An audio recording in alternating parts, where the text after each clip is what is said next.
How are you? Good. Good.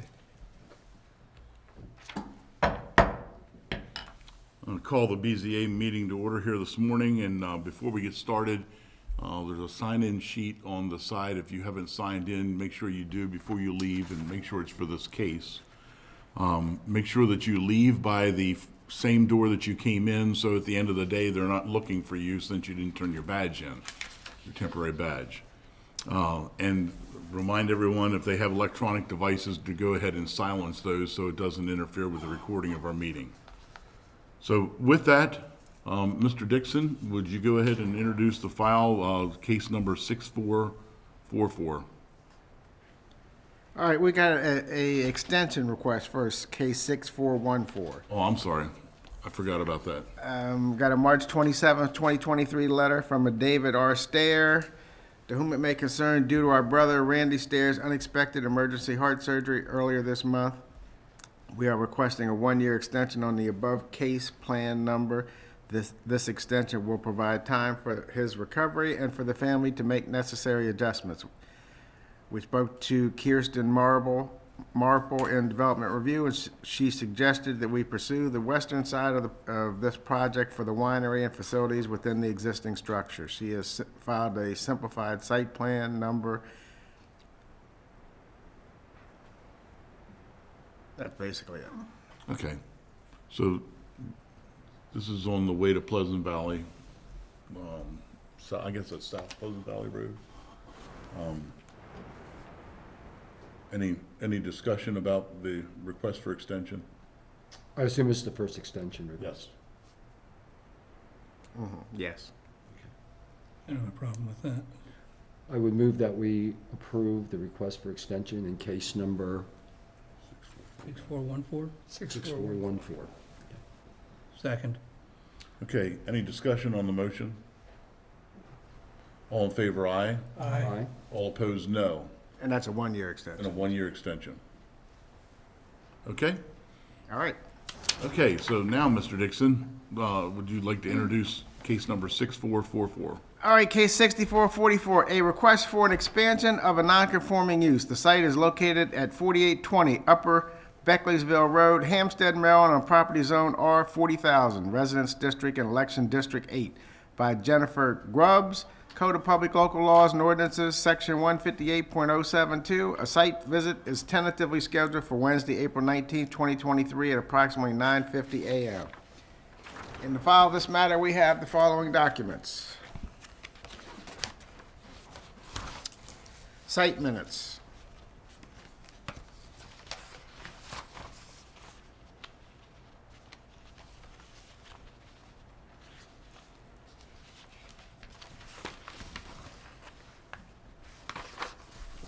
A April 12, 2023 letter from Linda D. Eisenberg, Secretary to the Planning Commission, to the Board.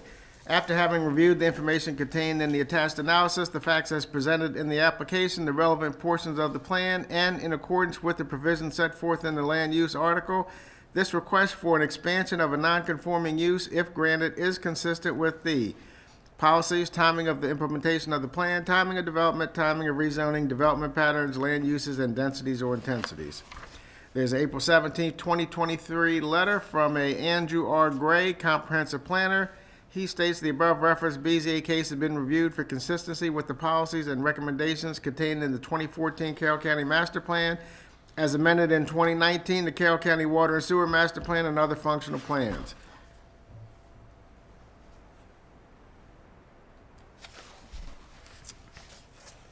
Planning staff finds that this request for an expansion of a non-conforming use is consistent with the 2014 Carroll County Master Plan as amended in 2019 and would not have an adverse effect on the current use of the property, with the condition that a plot plan be submitted to Carroll County for review.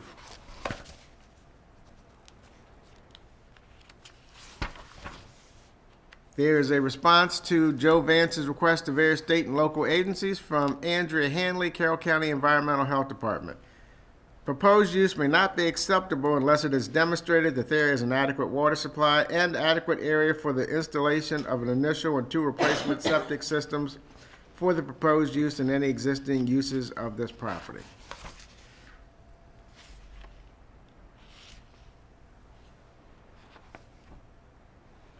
There is a response to Joe Vance's request from Jay Voigt, zoning administrator.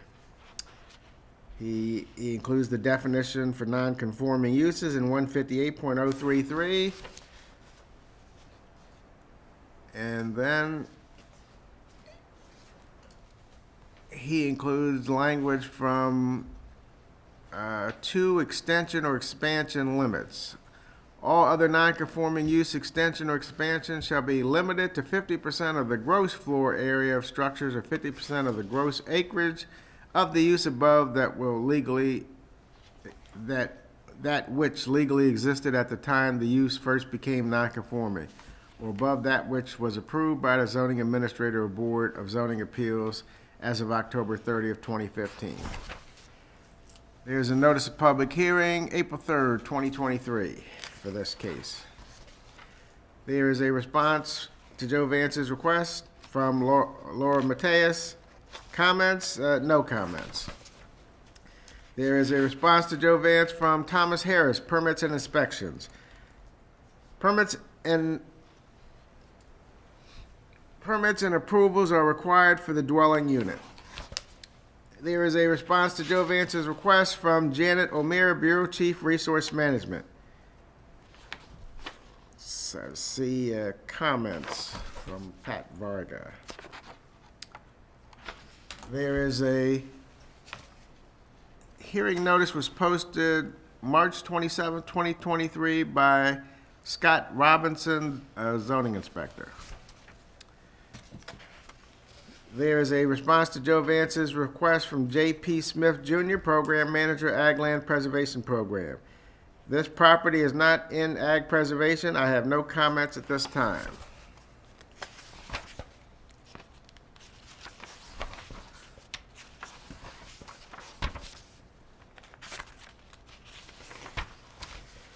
And then there's the expansion of a non-conforming use. It includes photographs.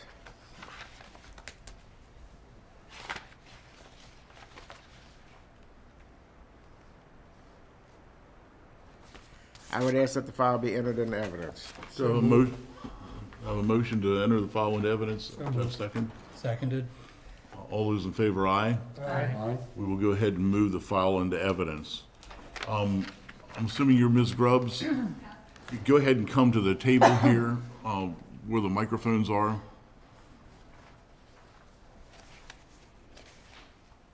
You can accompany her.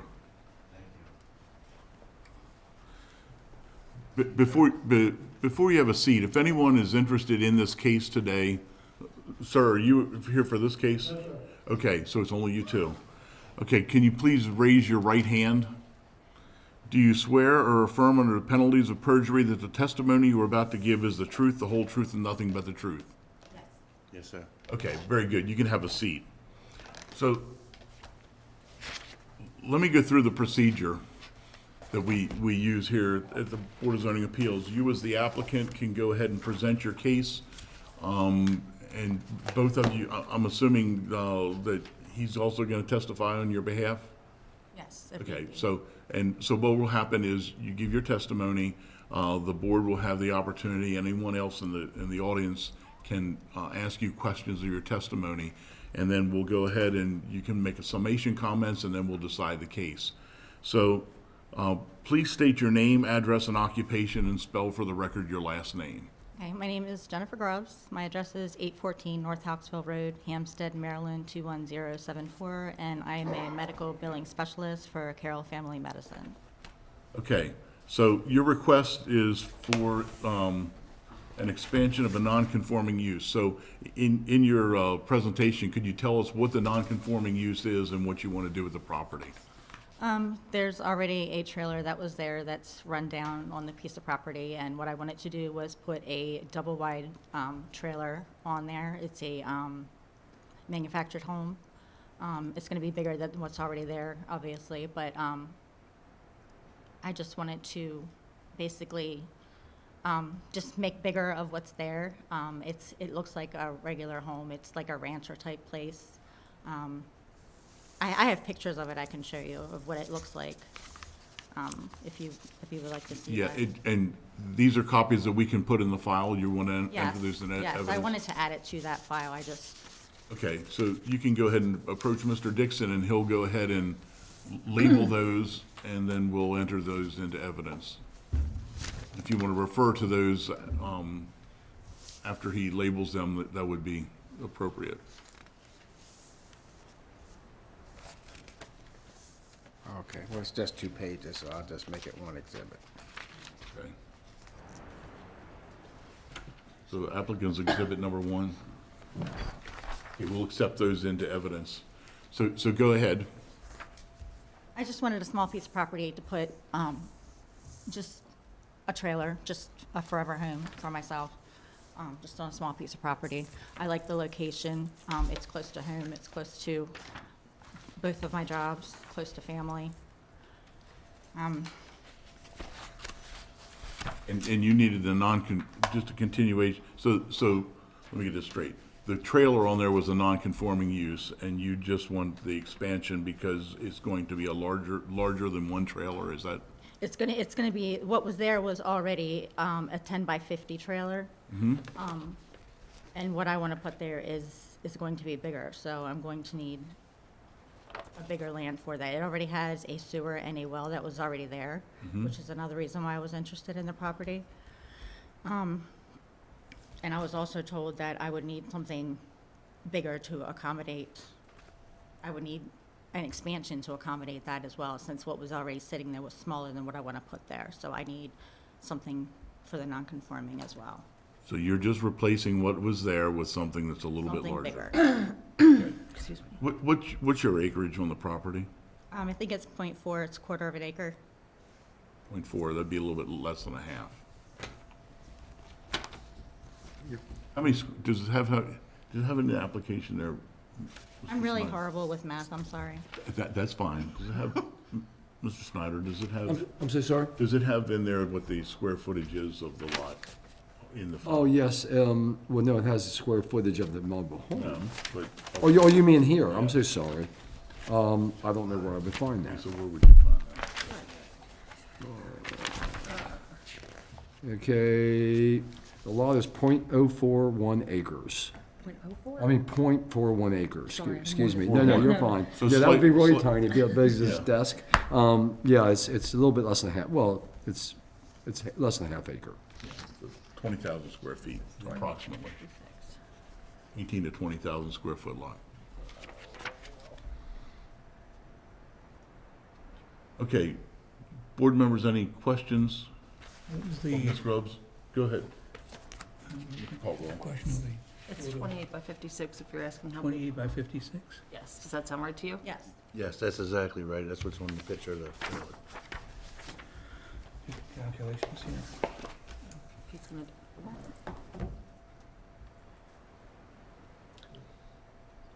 May I ask a question? Do you own the property now? No.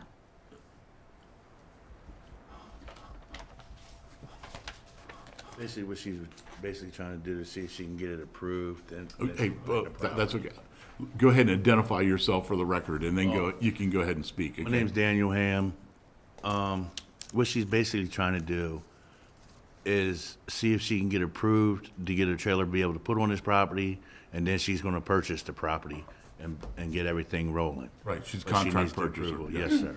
Makes sense. Yes, Thank you. absolutely. She wants to make sure it will work without her buying a property and being stuck with something if it don't work. Mr. Ham, could you give your address, please? My address is 1400 Blackfoot Court, Finksburg, Maryland, 21048. Okay, thank you. Who's 50%? Mr. Caldwell? Well, it's 28 by 56 is 1,568 square feet. Right, is that more than 50% bigger than the existing structure? Well, the existing one is 10 by 50, that's 500 square feet. This is more than 3 times the size.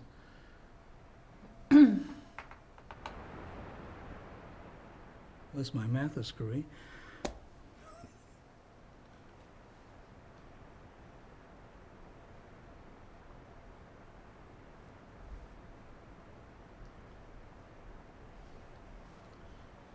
$1,568. That's in the phone, right? Does that raise an issue by going more than twice the size? According to what Mr. Voigt put in the file, I believe. 50%. Are we ready for questions, Mr. Chairman? Yes. Okay. Do we know when the original non-conforming use was approved? In the file, I didn't see it. there was that's a why I date that asking. Mr. Dixon said of October 30, 2015. Okay. That was related to the regulations there. Was that the regulations? Yes, I think so. I'm not sure. There's somebody from Jay's office in the back if you have any questions. That's Anna. And Anastasia, could you go ahead and come to the microphone and clear up some of the questions that we have, the technical questions?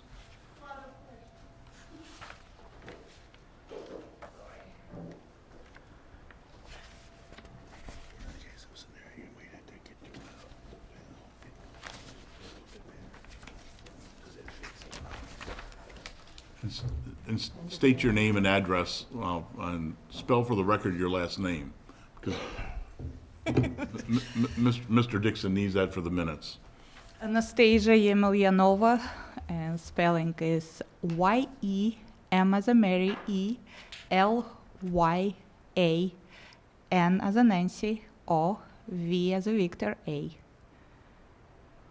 And I'm a zoning inspector here in the Office of Zoning Administration, 225 North Center Street, Westminster, Maryland, 21157. Okay, so you heard the existing trailer is 10 by 56, and what the applicant is requesting is 28 by 56. So that's more than twice as big. Does that present an issue that we need to address? In general, when we look at our ordinance, it specifically say that no more than 50% expansion can be, addressed toward the use or structure, So in this case, it's more than 50%. So I don't know how you guys will look at that, but yes, would be against our ordinance, whatever it says there. So you cannot expand more than 50%. In order to, you can't expand more than 50% in a request for an expansion of a non-conforming. That's correct, yes. Okay. Because it is non-conforming. So as of right now, there is only existing mobile homes are allowed in Carroll County on the regular properties, so they belong to mobile parks. So if you have existing mobile home and you wanted to remodel it or remove it and put a new one, you have to put in exactly same footprints. So if it's more than 50% of the expansion of the exactly same footprints, then that considering, against our ordinance. So what I was saying, that you have to replace it on exactly same footprints, which is if it's 500 square feet, so it has to be 500 square feet. Or you can expand a little bit, more than 50. I have a question. So according to the ordinance, it's a 10 by 50 that's on there presently. That's correct. So 50% more, they could go 15 by 50 is what would be allowed. You go Yes. from 10 by 50 to 15 by 50.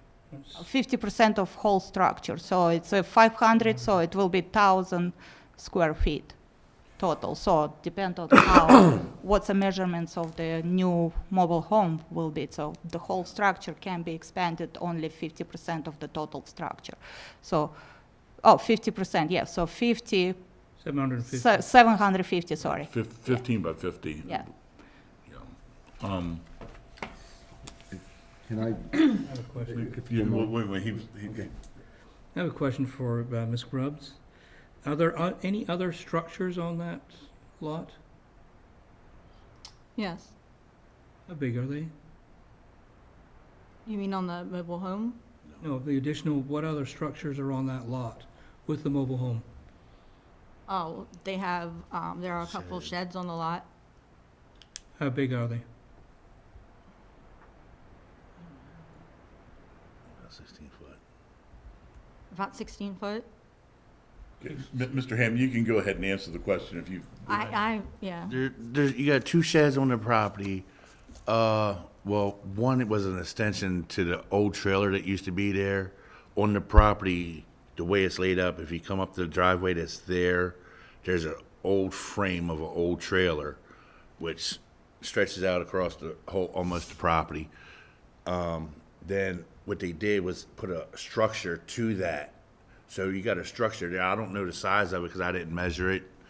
And then when you come to the front of that, there's another structure. It's about 16 foot, which is like a shed, which if she buys the property, all that's going to be removed. That trailer it fits the property line and the dimensions that it called for. To my understanding, the only thing that would really have to be a concern was the septic might have to be a little bit bigger to fit this the trailer itself. Okay, there's a well there, like she said, it's already there. As far as the septic system, there's one there. It just needs to be either dug up, made bigger, or something bigger put in to fit that. But the trailer does fit on that property perfect to the dimensions. And one of the forms she's got up there, it's supposed to be 25 foot from the back or something. So it meets all the setback. It meets all the settings. I ran it past the lady that where we talked to about the trailer, and all the people that sets these up for her, that does it for a living, says yes, it will fit the property. There's two different ways it can fit on the property, and I showed both of them up there on the paper. I guess you got it up there because she turned it in. One way it can go in the way the trailer is already sitting there, but that just wouldn't look right. So I put it on there where it turns, where it will look like a house when you're done with it from the road, where it don't look like a trailer sitting up in the woods somewhere where you think you got a trailer park going on. The reason I asked the question was it refers to gross floor area of structures. So if you include all of the structures on there and if you're taking those out, that changes the equation. Oh. That's why I was asking about the size of the other buildings on there. If they're not going to be there, you're replacing all those individual pieces with one structure, Yes. but you may have the square footage of all of those pieces. Am I understanding that correctly? Would that be correct, Anastasia? I would kind of disagree with that because we're looking at the non-conforming structure is a mobile home.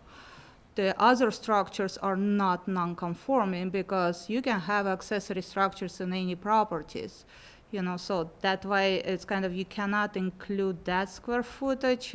Again, I'm sorry, it's my opinion, but I would, it will be you expanding the actual non-conforming use for the mobile home and not for other structures. Well, what about the building that's added to the mobile home that was there? See, the mobile home is gone, but the thing that they built onto the mobile home is still standing. Anything And it's pretty attached, big. anything attached to the mobile home, that will be considered as a, additional structure. But if you said you don't have a mobile home there anymore? The mobile home of it is just the frame of it now. Oh, okay. But what they built to that mobile home is still standing. Yeah, so and that's a that pretty will good be size. should be part of the actual Do you Okay, have any well, I don't idea? know the footage of what that little room is, because it's a nice sized room. You can actually live in that little spot that they got going on. And but we don't want that. We want to tear that out there and just put the trailer down. Have you any idea what size? Could you estimate that? 20 by 20? I don't know. I'd have to go measure it to give you the exact, but it's pretty big. Mr. Snyder? I wish I'd have took Yeah. pictures. Yeah, I'm trying to understand the evolution here because I really see the evolution as kind of, really weighing heavily on my decision as to, whether to the support or not support. So if I'm hearing it correctly, there was a trailer an ancient, and I'll call it an ancient trailer. Yes, yes, sir. And given the way the county wrestled with trailers and trailer parks, when they initialized zoning, it was quite the, I'll call it controversial, trying, challenge. My assumption is that probably the original trailer was grandfathered in, that was existing before the zoning Probably ordinance came was, out. probably was. So with that said, then at a point in time, because the old trailer wasn't, I'll call it functional anymore, and Right. I'm looking for affirmation what I'm saying. I'm assuming a lot that a new trailer was placed on the lot, okay, and the non-conforming use was granted as kind of a continuation, if you will, of what the grandfathering was. I mean, it was a one-for-one exchange. I'm asking. Do you know? I really don't know, sir. Because that one's hard with to the current explain. zoning, even back when that happened, Right. you would not be able to put the trailer on there, period. If it's not in the trailer park, it doesn't go on the piece of property. Right. The county is very adamant. It dates back to the George Greer days. And then we had modular homes, pre-manufactured homes. Right. And if I remember correctly, the rules were very specific about the pitch of the roof. It must have a gabled roof. It must be, a certain angle and things like that to kind of differentiate it from a trailer to a modular home. I believe that was kind of the mindset. So what I'm seeing here is kind of what you're requesting is notwithstanding the size of the expansion, okay, of the living space, but you're looking for yet another continuation of what was originally grandfathered in. Is that kind of a bizarre way of saying it? Yeah. I don't know, but yeah. It's, what I'm looking here is, We can we even? how can we, this? how can we accommodate, or is it that black and white that we have to say, limit the size to 750 square feet? I have a further question of clarification, if I may. Well, wait, look, Anastasia, so, So, I don't know how you guys can accommodate that, but we have, I just have one question, if I may ask. yes, please. So, do you know how long that mobile home, not being in use? And How long that one wasn't in use? I hate to say because, like I say, when you get there, it's a skeleton. It's That's all in, what's left it's a of it. frame, so It- it's I'm been it's there. assuming basically that's it's like- junk. I could take a bulldozer and just So, and out we go. I'm assuming that, if it been more than 2 years, and in our ordinance, if non-conforming use ceased for 24 months or more, then you cannot put it back. And Mr. Chairman, that was gonna be my next kind of- question. What's been the status of the trailer that's been on the lot?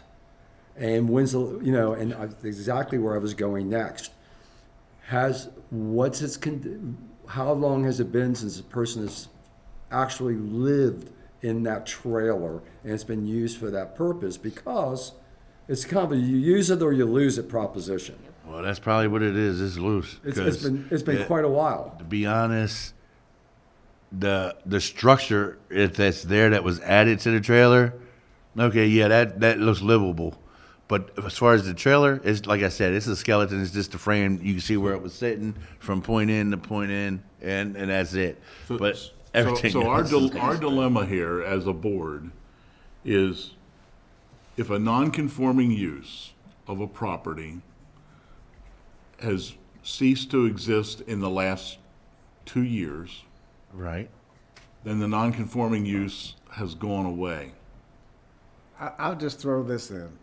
So therefore, it can't be done. It doesn't go away if, the property was for sale and they were trying to sell it. Just because nobody that's true. lived in the trailer doesn't mean the non-conforming There is a- use goes away. So if somebody was actively trying to sell the property for however long, then it doesn't go away. There is a for sale sign on the property. Yes. But the flip side of that equation also is that thing could have been vacant for 10 years. I don't know. You tell me. How long has it been since someone lived there? That I don't know neither. Okay, so what I'm saying is, yes, I agree with that. The flip side of the equation is it could sit there 8 years before they decide to put it on sale, and the exemption is gone.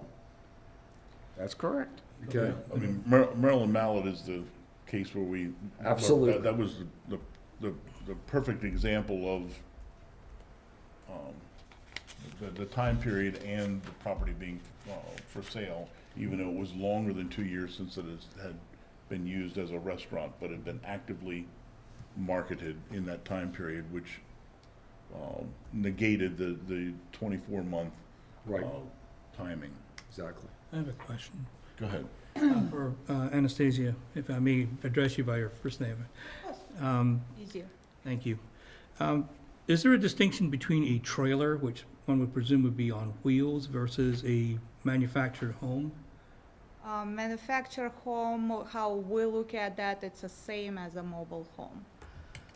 But it We isn't. have modular and manufactured differences. Give me one But second. it's now. not designed to be moved once it's in place. Yeah, that's what we're trying to do, have it where it's not being able to move, it's being permanently put. Right. So manufactured and mobile homes, according to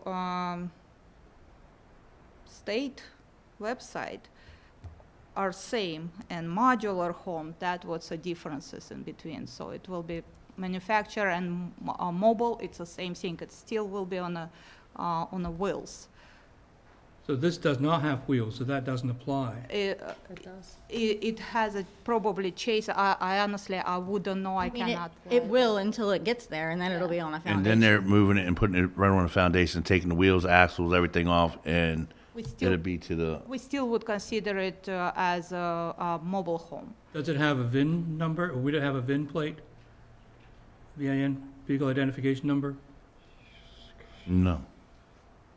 So how can you class it as a mobile home if it's, if it doesn't have a VIN, it's not mobile? It's not, doesn't come under motor vehicles. That's state, what Anastasia said is the state definition. Yeah, that's what we I'm have. trying, you know, I think it's more like to me, like it's a means of transportation of it, and then it's removed and put on firm foundation. If you look at, you can see the wheels here, so then it gets a skirt. So there's one that's on wheels in the background.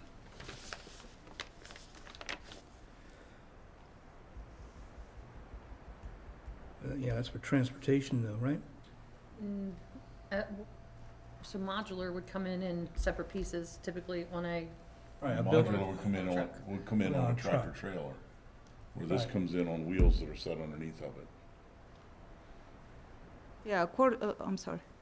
Yeah, go ahead, please. According to state, definition, that what they put in as manufactured home means a structure transportable in one or more sections, which in traveling mode is 8 body feet or more in width, or 40 body feet or more in length, or when erected on site is 320 or more square feet, and which is built on permanent chassis and designed to be used as a dwelling with or without permanent foundation.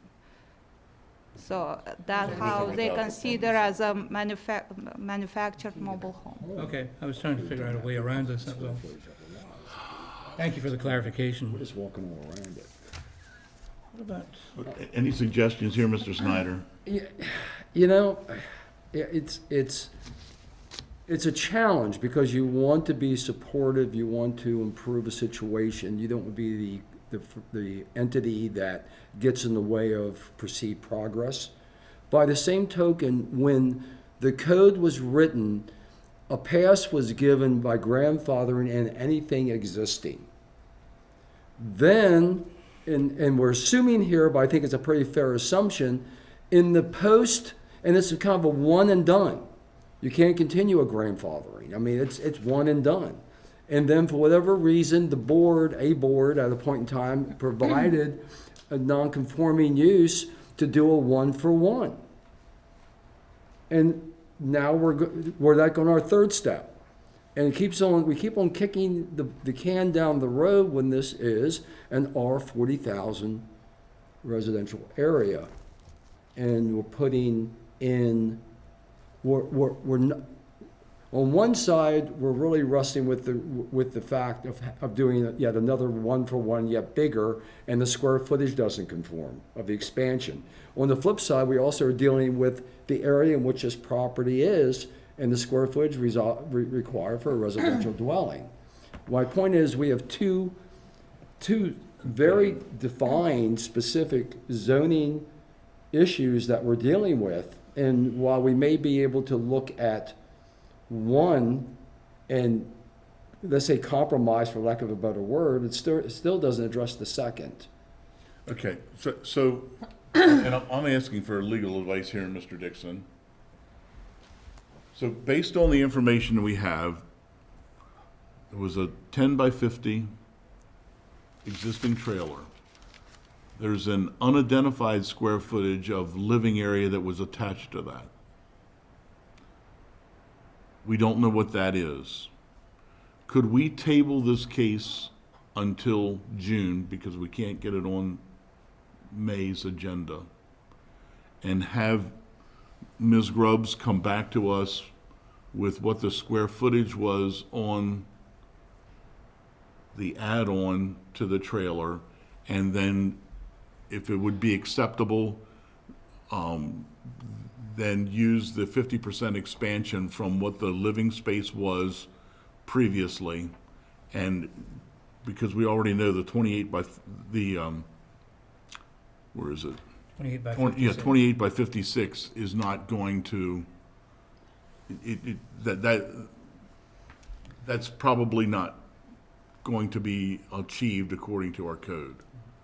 So Well, you could do that, but Anastasia testified that the only non-conforming use was the original trailer, and those structures were not part of it. yeah, but there was a living structure that was built onto it. We're not talking about the external sheds. Mr. Chairman, what I would ask is, if this board is going to consider that, then bring with me the building permit where it was added. Because otherwise, we can just play this game all day long. That's true. Well, can I ask, when you look at that site, it's pretty much an eyesore. The, Yes. Especially the one down the hill where So the, anything that junkyard you're is. suggesting is gonna be improvement to that.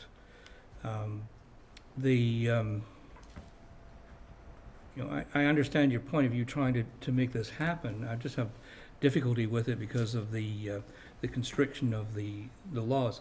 You might be worthwhile spending time with Anastasia, finding out what you can do, and approach it entirely differently, rather than trying to do an extension on an extension or an expansion on something that may well have lapsed. Just start from scratch. Well, I don't want to start from scratch. I'm going to table this because if we start from scratch, they can't bring the case back for 2 years. a 2-year period. Oh, So that's why I'm suggesting tabling the case, and I have a question for Anastasia. okay, go ahead.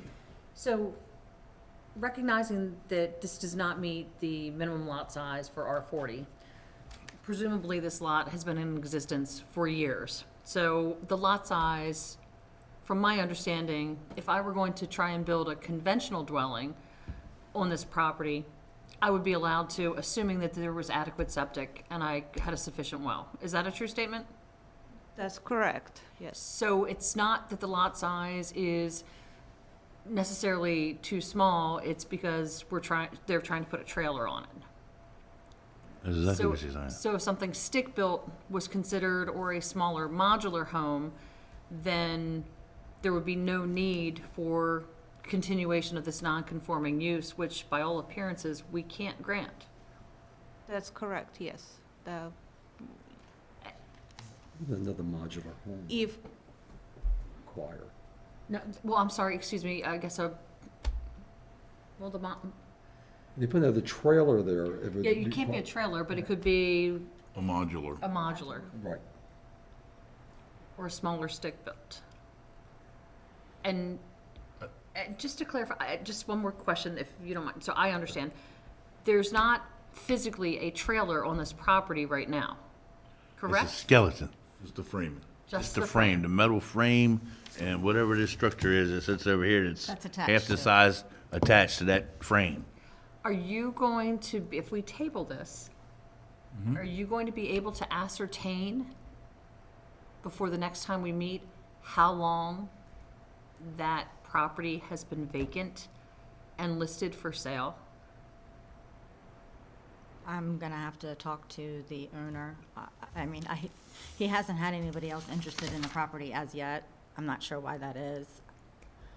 I'm gonna have to talk to the owner and see if he'll be okay with that. I mean, obviously, if he has anybody else interested in the property before then, he's gonna, Yeah, because it's been Take on that market offer. for a while, I mean, he's gonna that we know of. take the offer, of course, but, I mean, I can't make him hold it, but Well, no, but I mean, are you gonna be able to, like, find out how long it's been since somebody has lived there? Or how long it's been since that mobile home was removed from the property? Yes, I should be able to find that out. yes, I'm working through the Realtor. I actually haven't been able to talk to the owner himself. I've been working through the Realtor who he has his property listed through. So I've been asking questions through her, and he's been pretty prompt about getting back to her, so.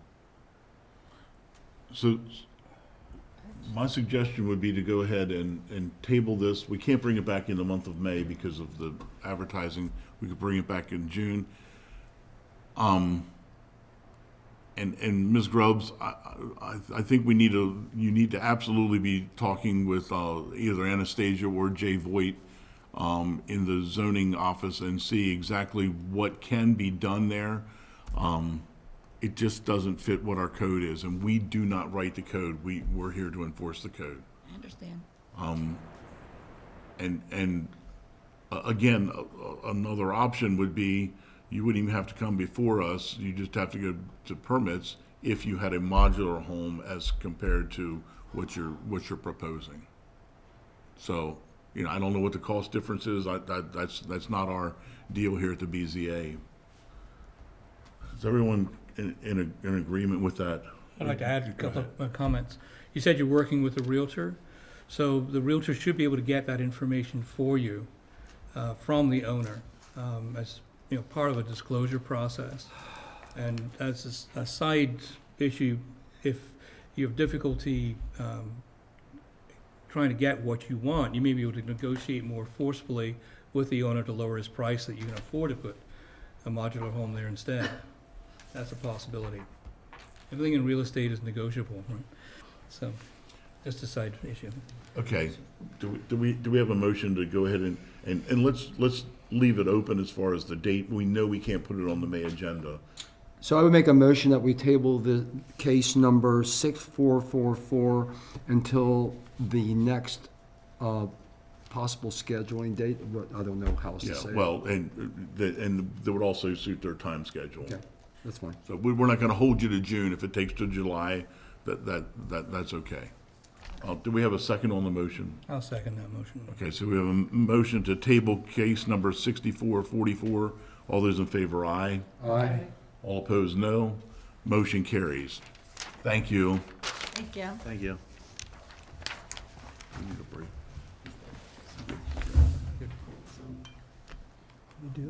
So I'm not trying to be a hard ass about it, but it's like, Yeah, it's just, it is what it is. And the thing is, people get granted grandfather things in, but it dies. yeah, It dies.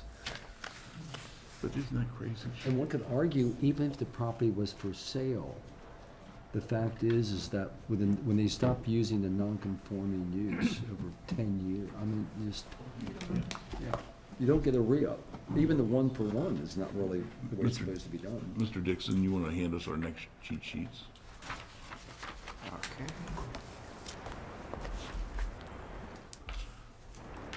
Okay, before we get started, there's a sign-up sheet. Mr. Dixon just flipped the page for us. If you're here for the next case, you can go ahead and sign up there. Any future correspondence will come to you.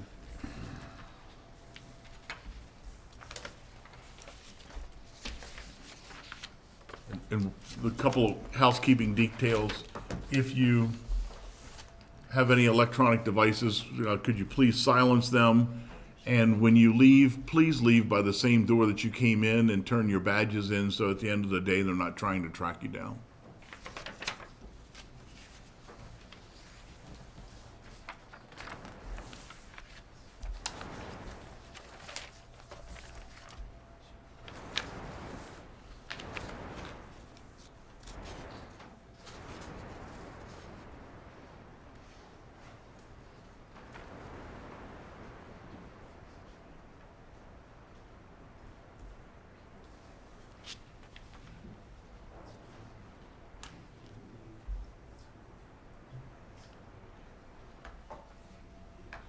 Okay, Mr. Dixon, you want to go ahead, and while they're signing in, you want to go ahead and introduce the file as case number 6445.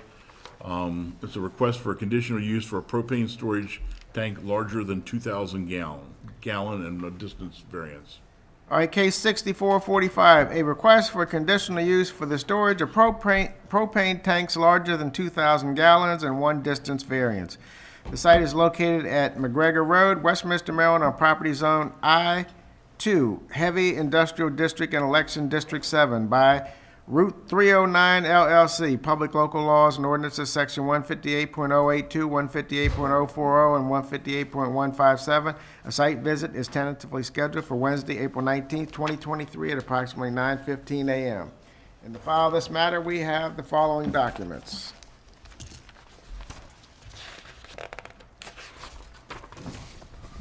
Site minutes.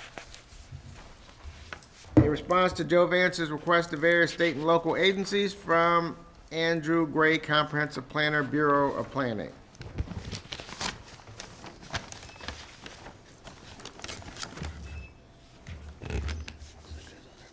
It's an April 17, 2023 memo. The above referenced BZA case has been reviewed for consistency with the policies and recommendations contained in the 2014 Carroll County Master Plan, as amended in 2019, the Carroll County Water and Sewer Master Plan, and other functional plans.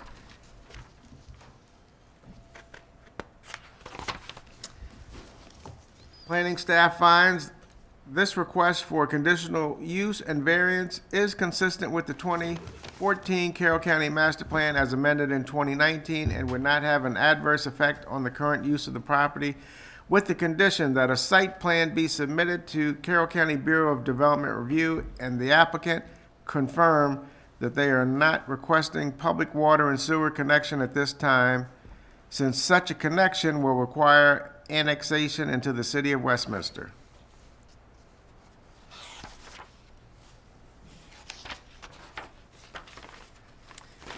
There's an April 12, 2023 letter from Linda Eisenberg to the BZA after having reviewed the information contained in the attached analysis, the facts as presented in the application, the relevant portions of the plan, and in accordance with the provisions set forth in the land use article.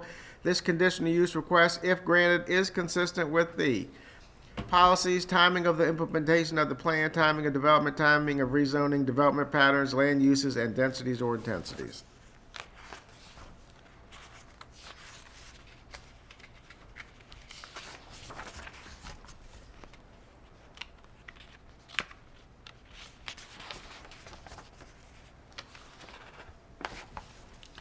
There is a response to Joe Vance's request from Andrea Hanley, Carroll County Environmental Health Department. No comments. There is a response to Joe Vance's request from Jay Voigt, Zoning Administrator. Above ground petroleum products storage tanks, any one of which has a capacity in excess of 2,000 gallons, may be approved provided that all county, state, and federal laws as well as NFPA codes are complied with. The storage of petroleum products shall comply with setback requirements as specified by NFPA, but not less than 100 feet from all property lines, not for retail sale. There is a notice of public hearing for this case, April 3rd, 2023.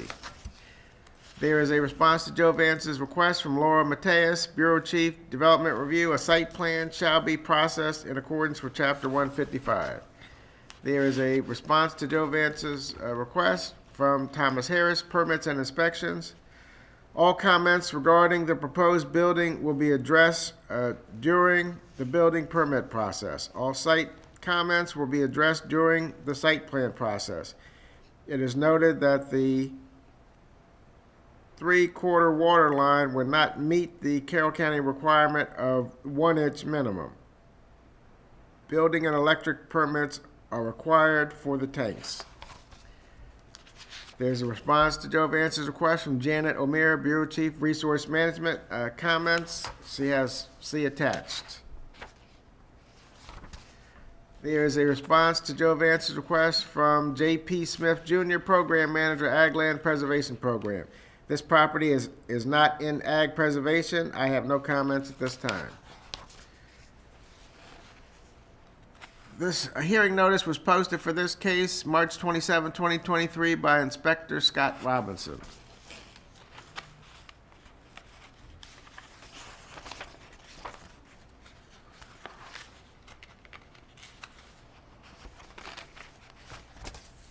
And then we have the application, and the application includes plats by Leon A. Padillac and Associates, LLC.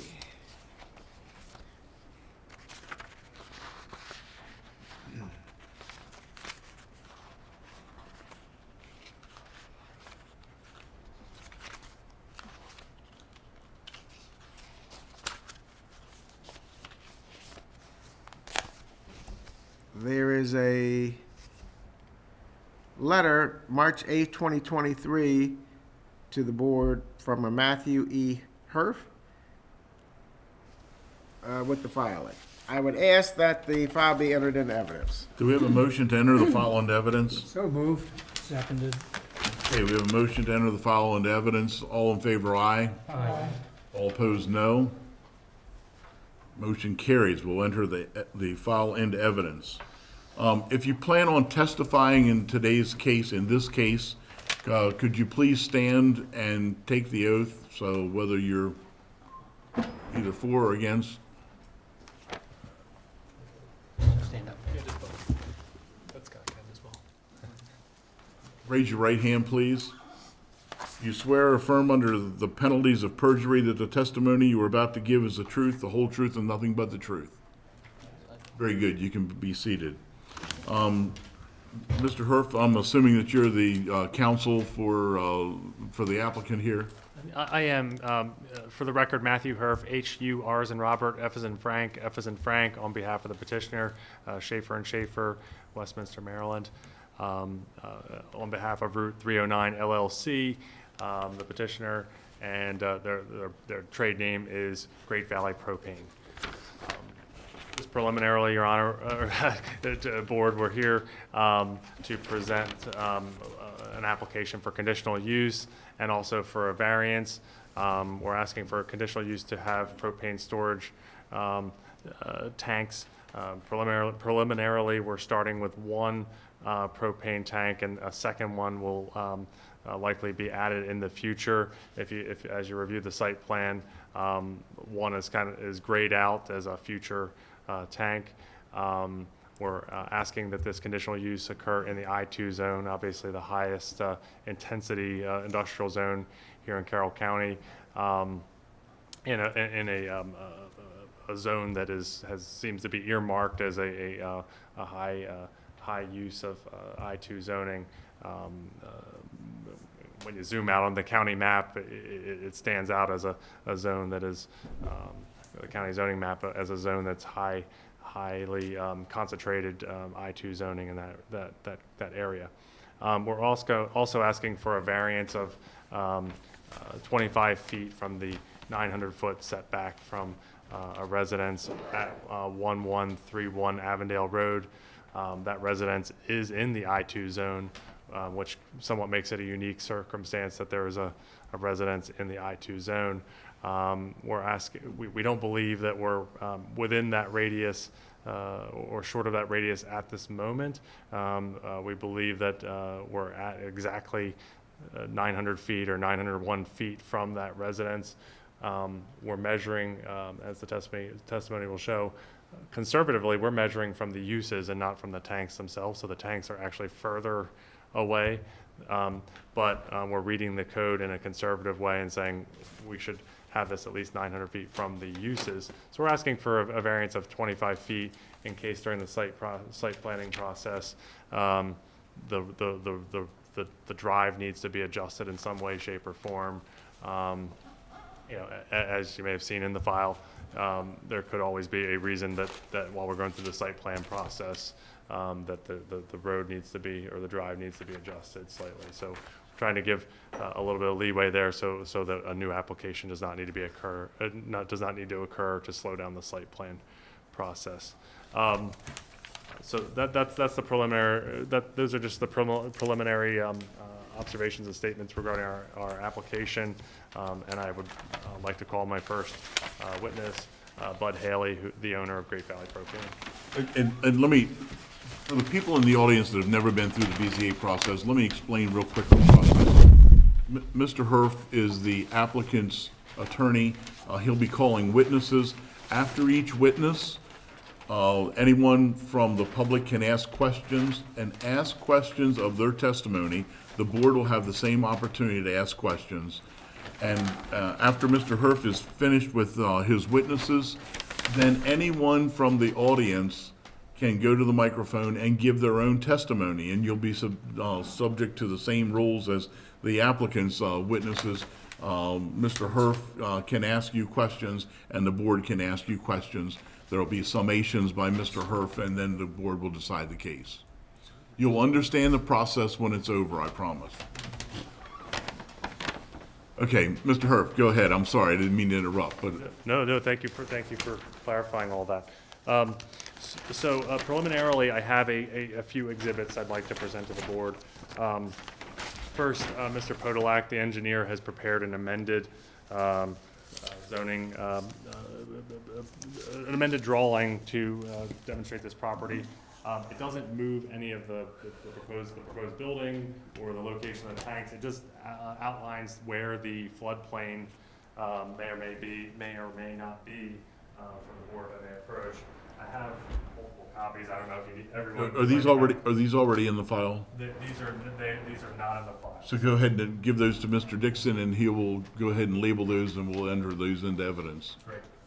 And then the other item I have are photographs of the property, just to visualize what we're talking about here. So I can present the board with that. There are copies for all the board members and the file, Mr. Dixon.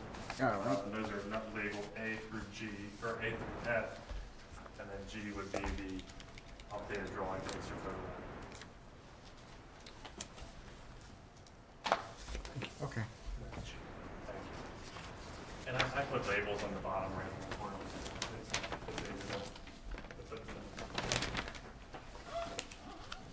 And we'll go ahead and enter those into evidence. Thank you. So again, I'll call my first witness, Bud Haley. Please state your name, address, and occupation as a witness. Yes, sir. My name is Bud Haley. My legal name is Walter M. Haley III, and I am the president of Great Valley Propane and a partner in Route 309 LLC. Okay, thank you. Thank you.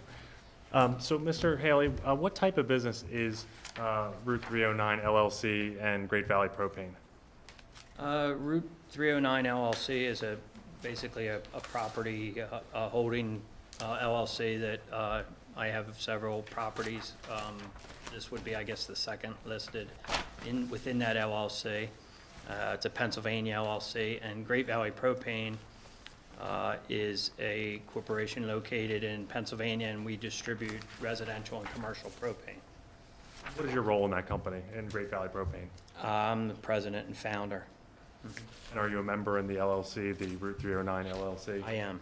Are there any other members of that LLC? Yes, I have another member, Ryan McKee. Okay.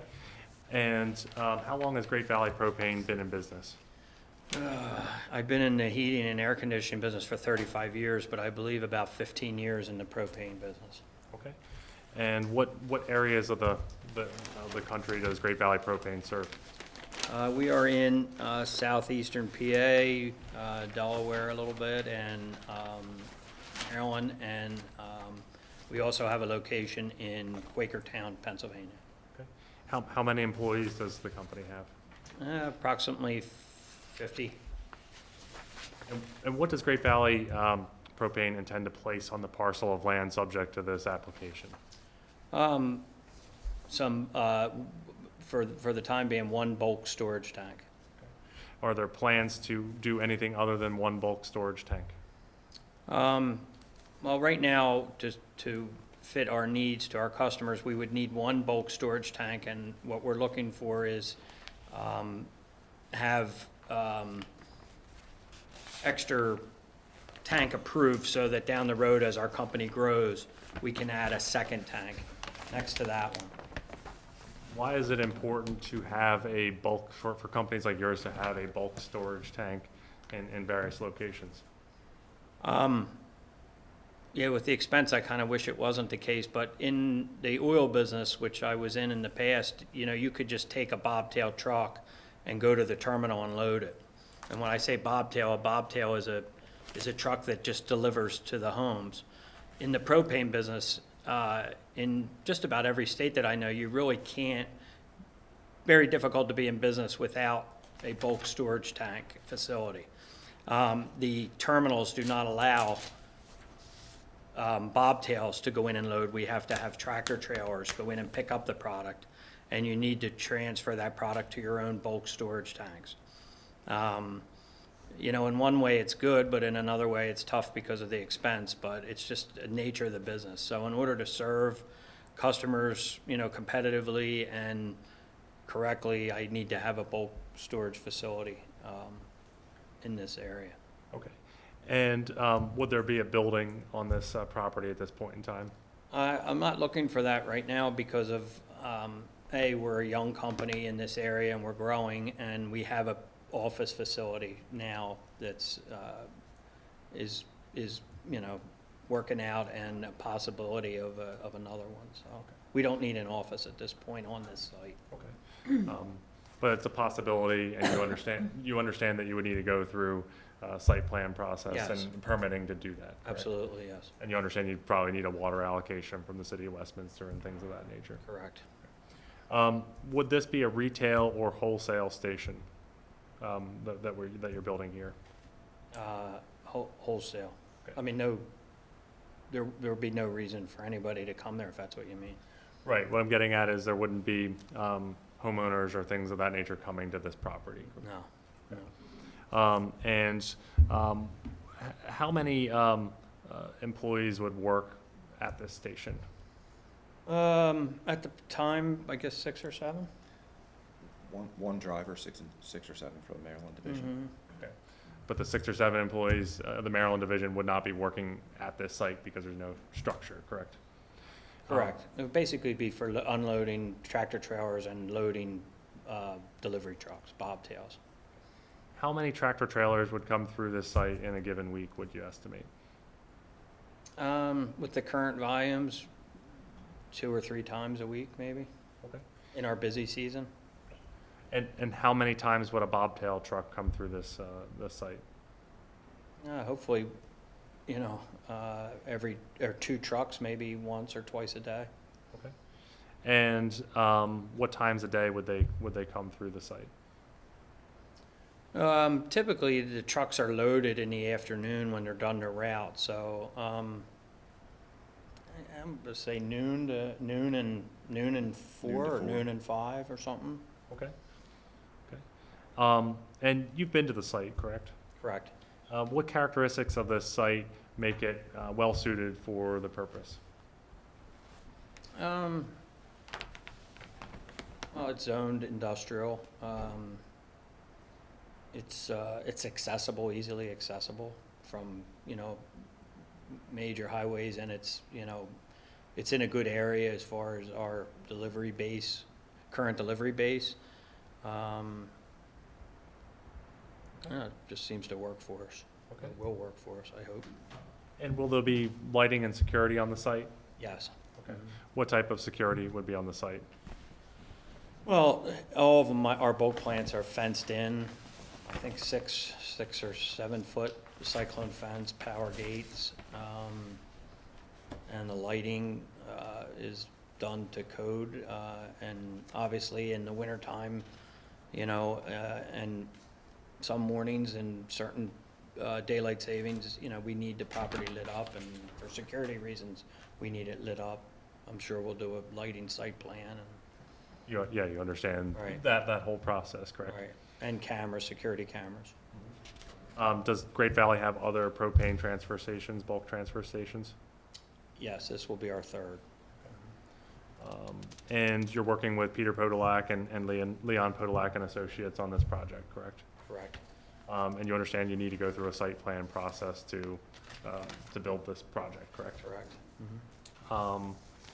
And I'm going to show you what's already in evidence, or already into evidence as exhibits A through F. But if you could take a look at, in particular, A, this is true and accurate photos of the site. Correct, yes. And on the second photo on exhibit A, can you identify where the storage tanks would go in this photograph? On the second picture? Yeah.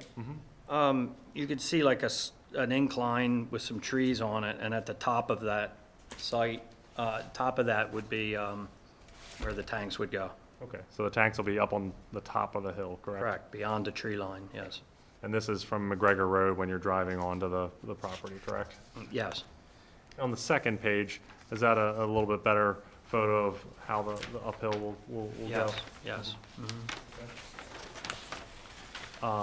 Page 3, again, is that a good view of where the tanks will go from Route 31? Yes, up beyond those trees, I think so, yeah.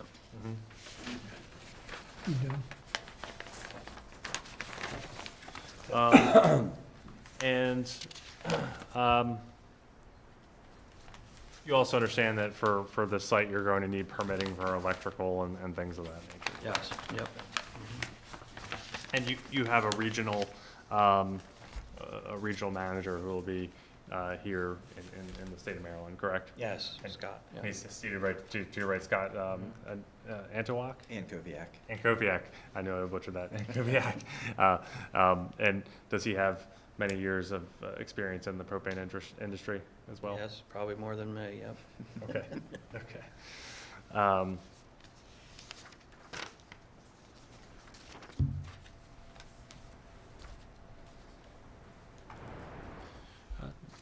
No additional questions for Mr. Haley.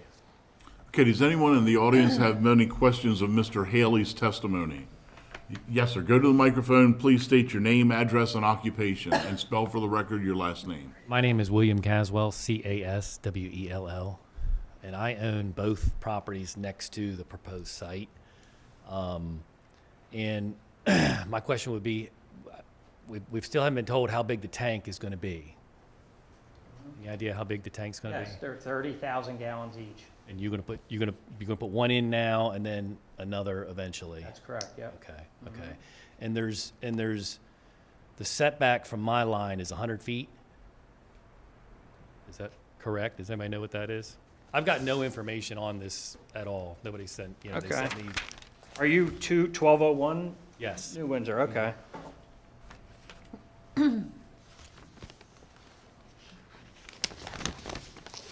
Pete's probably better off answering this. I could, Mr. Podolak, I can pull the drawing I haven't seen any of this, so I'm all new with all this. Well, I guess we should start with page.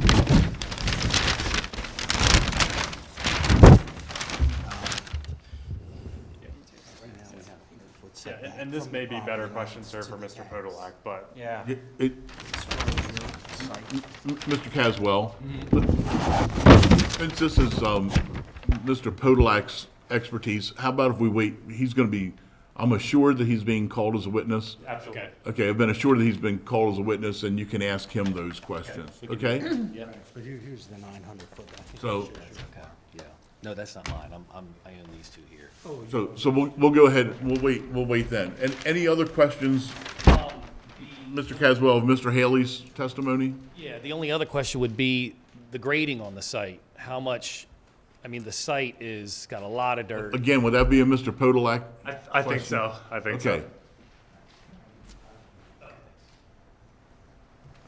And any other questions of Mr. Haley's testimony? Board members? Very good. Mr. Herf, would you like to call your second witness?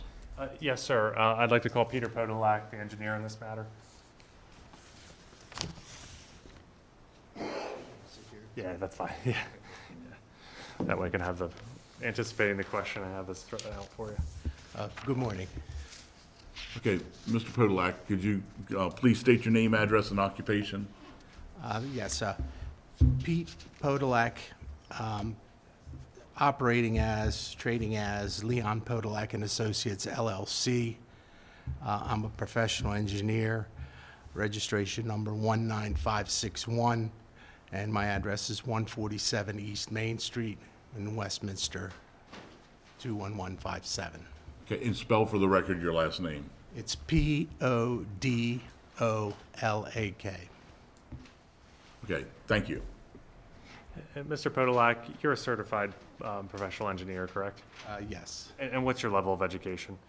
I have a Master's of Science in Sanitary Engineering from Syracuse University, and then a BS in Civil Engineering from Bucknell University.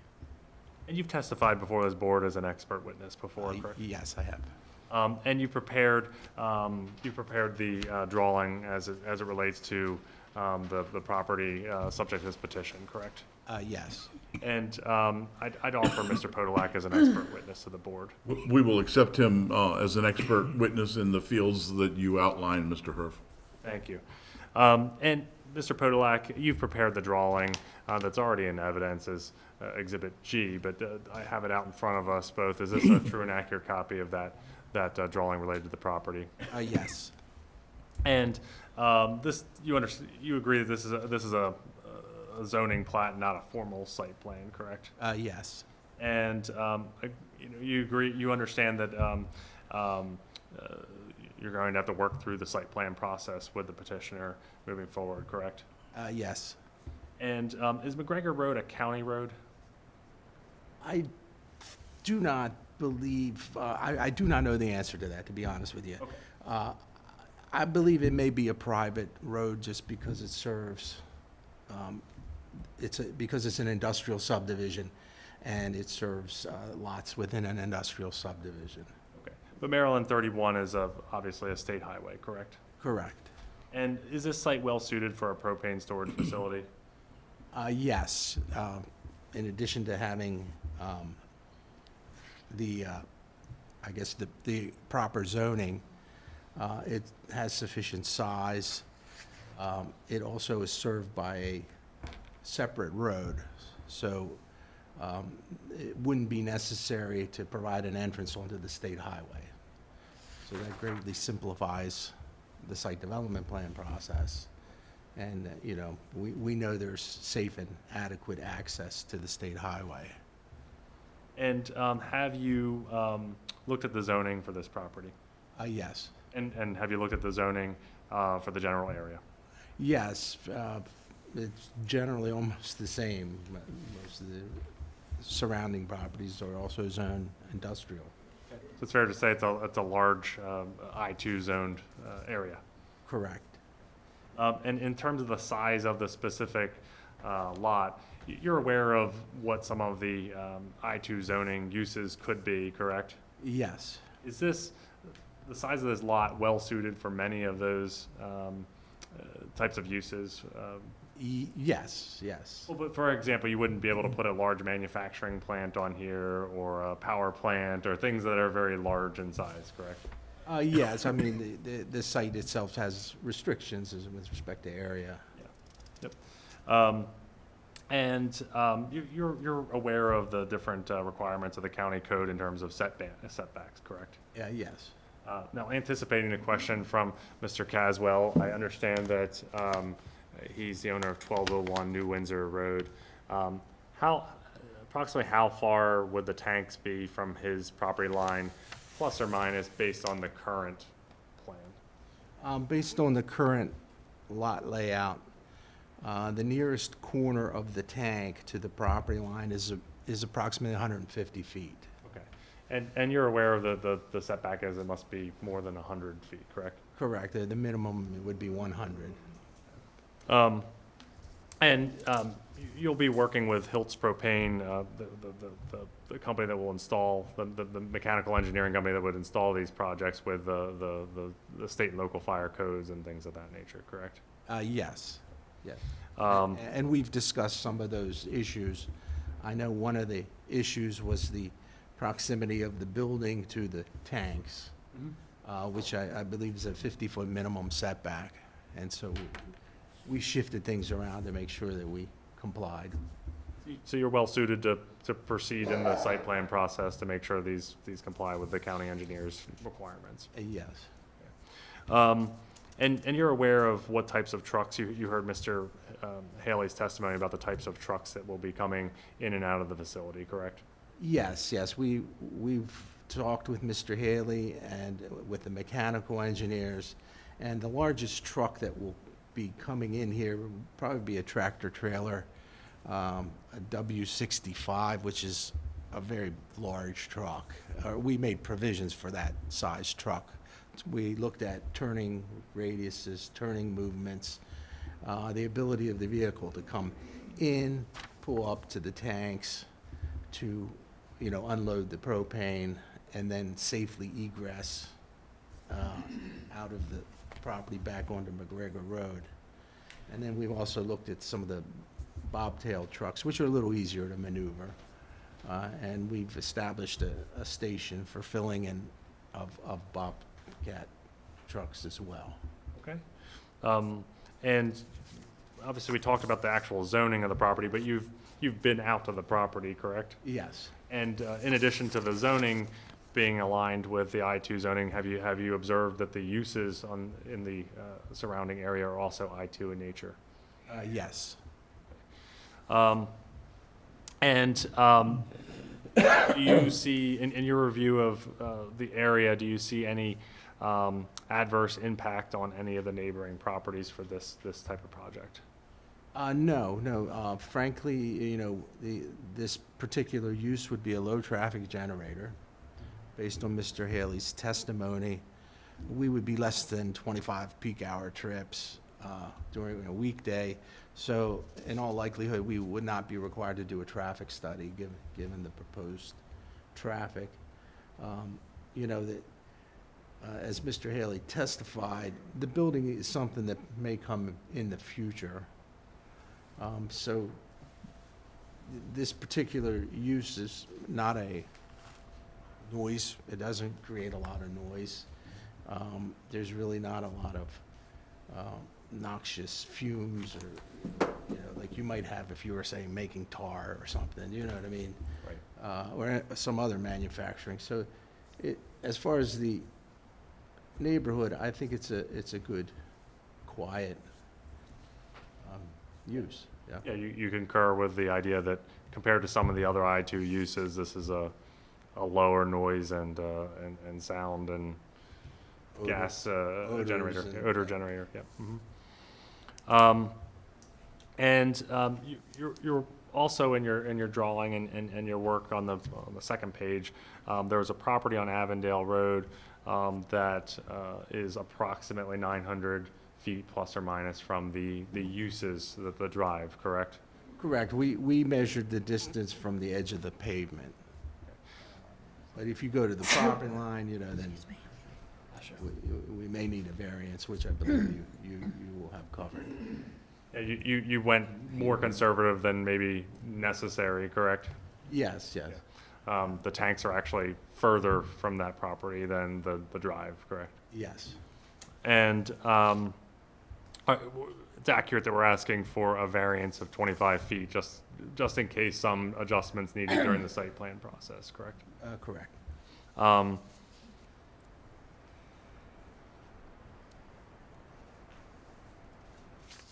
And it's fair to say it's somewhat common that there's occasionally adjustments during the site plan process according to what the county engineer requires. Yes.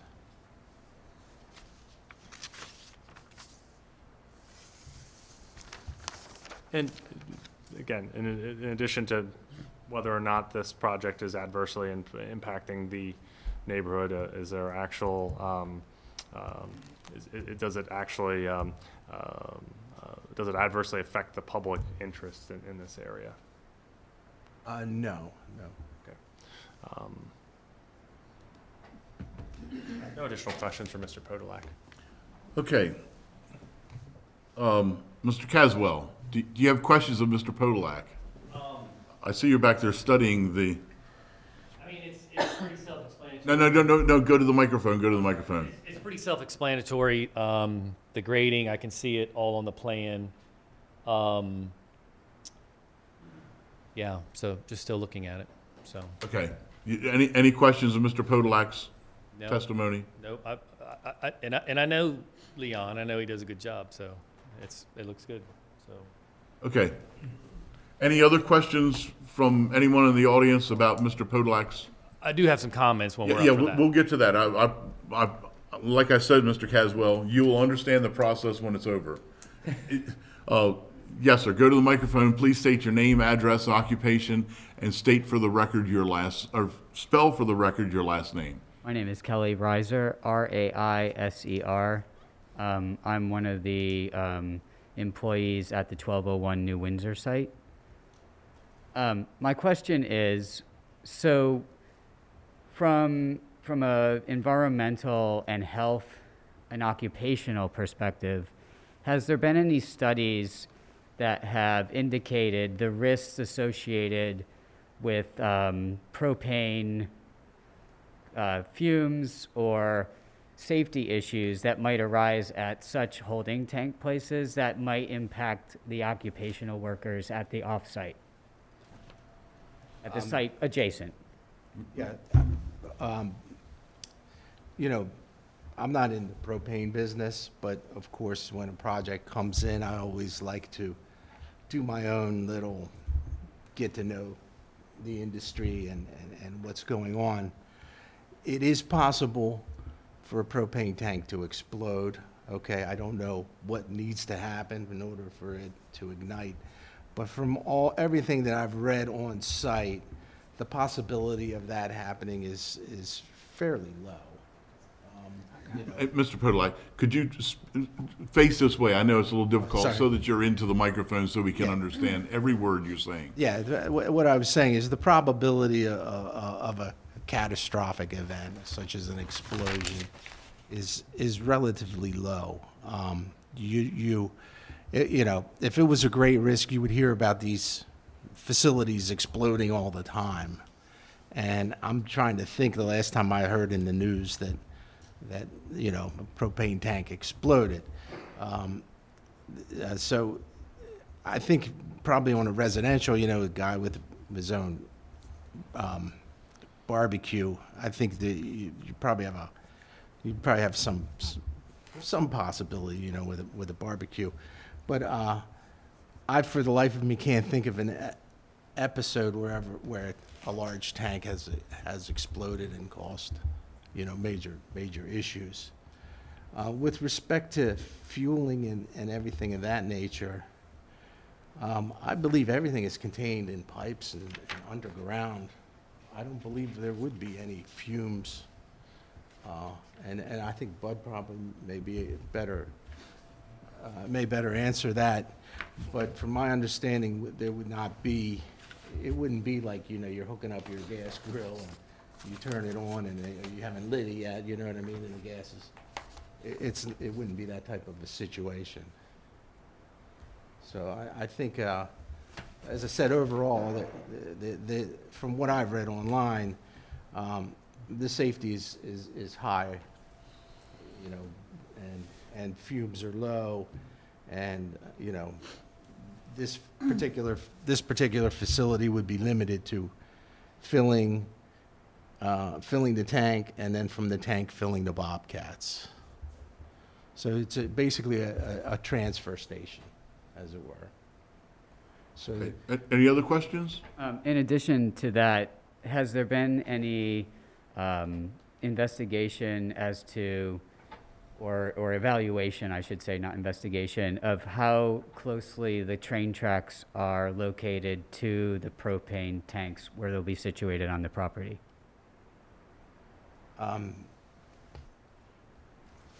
No, there hasn't been any, and I'm unaware of any regulation that requires a specific setback from the train tracks to the tanks. So we really I haven't evaluated that issue. And the only reason I ask that is just the case of potential derailment into two 30,000-gallon tanks could be, in my opinion, a catastrophic event and could jeopardize the safety of the individuals that I have working at our plant. Thank you. Okay, any other questions on Mr. Podolak's testimony? Board members? Mr. Colwell? Yeah, with respect to the proximity of the train tracks, is there any provision for vibration control? Because the trains do make the ground shake. I live about a half mile from the railroad tracks, and I can feel it in my property. Okay, I'm sorry, your question was, is there any provision for Related to a... vibration from the trains. Oh, question, sorry. For vibrations? Yeah, are the tanks going to be mounted in such a way that they absorb shock or whatever?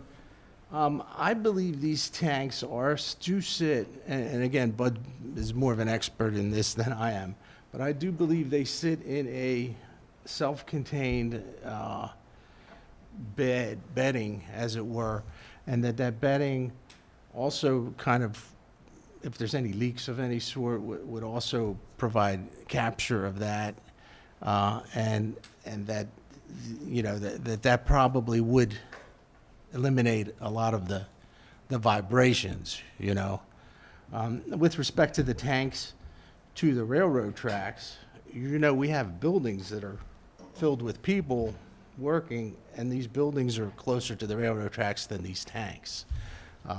So we have essentially from the tank to the railroad tracks, we have at least, I'm going to say 130, 140 feet of setback. You know what I mean? So that track, if a train does derail, it's got a ways still to go before it would hit the tanks. Well, the question was about vibrations, sir. Yeah, vibrations, like I said, the tanks are in a bedding that I believe would provide some buffering from vibrations. Okay, thank you. Any other, If I could. Mr. Snyder? Thank you very much, and this may be for Mr. Polak or it may be for the applicants. Obviously the safety aspect is a very important thing. People are very concerned about that. They see an explosive gas being condensed in a very small area. Kind of makes one think. So with that said, I would think, and I'm assuming, and I'm looking for you to respond, the state of Maryland obviously has these regulations associated with safety, affiliated with the installation, maintenance, so forth, and that you would be subject to those regulations. Can you expand on those? Mr. Snyder, I think maybe it would be more appropriate for Mr. Haley to respond. Like I said, whomever. Either one, that's fine. Yeah, thank you. To answer the questions kind of as they came in order, one of the questions was the safety of the tank in regards to the neighbors next to us. These tanks, when they're built, these plants are built with valves that are, how do I want to say it, doubled up almost. There's valves that are called internal valves, which are safety valves that are actually inside the tank.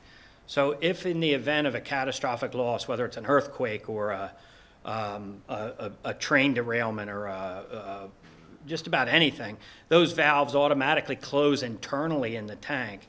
And God forbid, if that tank were to fall off of its concrete cradles with rubber between the tank, if it were to fall off of that and roll down the hill, there would be no propane leaking out. So the piping can be completely disrupted from the tank. This is kind of an opinion, but I think there's more of a risk for the neighbors with their own propane tanks than ours. They have 5 or 4 or 5 1000s that are on our property, which is fine. I think there's more risk there, although there's very little, because those tanks don't have the internal valve in them. If somebody were to strike the piping, or if there were to be a catastrophic loss, there would be 4 1,000-gallon tanks, without that safety. I'm going to knock on wood because I have, 2 plants, I have 50-some employees, and there's no room for error. And the company that we choose to build our propane plant is literally, and I'm not bragging, but they're the best in the industry. And they don't cut any corners, and they certainly know a lot more than we do, which is why we don't build it ourselves. The piping is all class 3, I think they call it, explosion proof. There's no cut corners. And I really, truly believe that, except for the trucks pulling in, I don't know that the neighbors will know we're there. We don't leak propane. I mean, when we uncouple the trucks, maybe a little tiny bit comes out, but it's not much. They even have, if our drivers were to pull away from the facility before unhooking their hoses, there's emergency releases that just boom and close. There's just a lot of redundancy in the safety measures. And I probably should have brought it with me, but in Pennsylvania, I know there is case studies. In the state of Pennsylvania, where I'm from, this back in the 60s was protected under an act called Act 61. And in Pennsylvania, I don't have to go through meetings like this. It's covered directly through the state. Individual municipalities are cut out of the permit process because in the 60s, everybody said, I don't want these bombs in my town. I don't want these bombs. And obviously, they're not. And this act was enabled to allow, a fuel to come in and satisfy the needs of the towns. And they're everywhere. Just about every propane facility and propane owner like myself has to have this. So there's more probably in your town than you know of, and fortunately, we're very diligent in keeping them safe, and 'cause there's no room for error.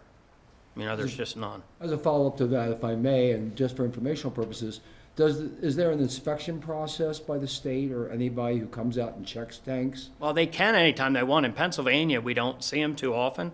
When it was put in, we did, and we invite them anytime.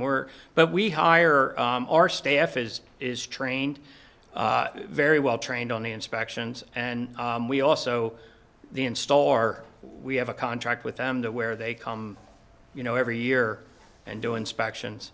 And they'll either tell us what they think should be done, or, if we don't think it's in our realm, if it's not pipe painting or minor adjustments, we'll do it ourselves. If not, we hire them.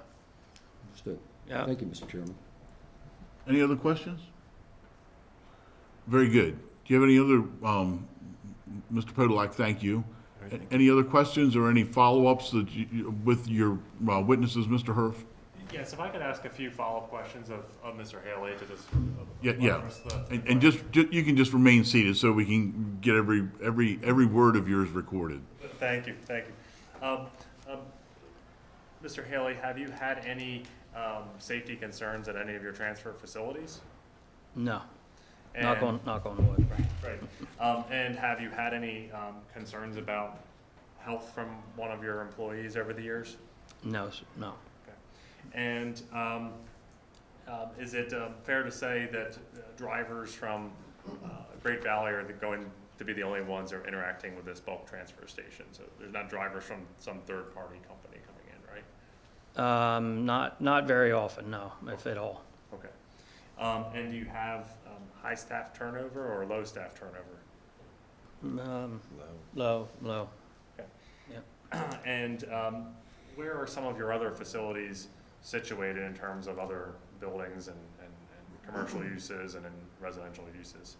Yes, I own property at 57 Lancaster Avenue in Malvern, and that is currently, has two 30,000s, and I have a picture of it, of the site. 57 Lancaster Avenue in Malvern, and I hope I get this right, 1435 South, I can't think of it, West End Boulevard in Quakertown.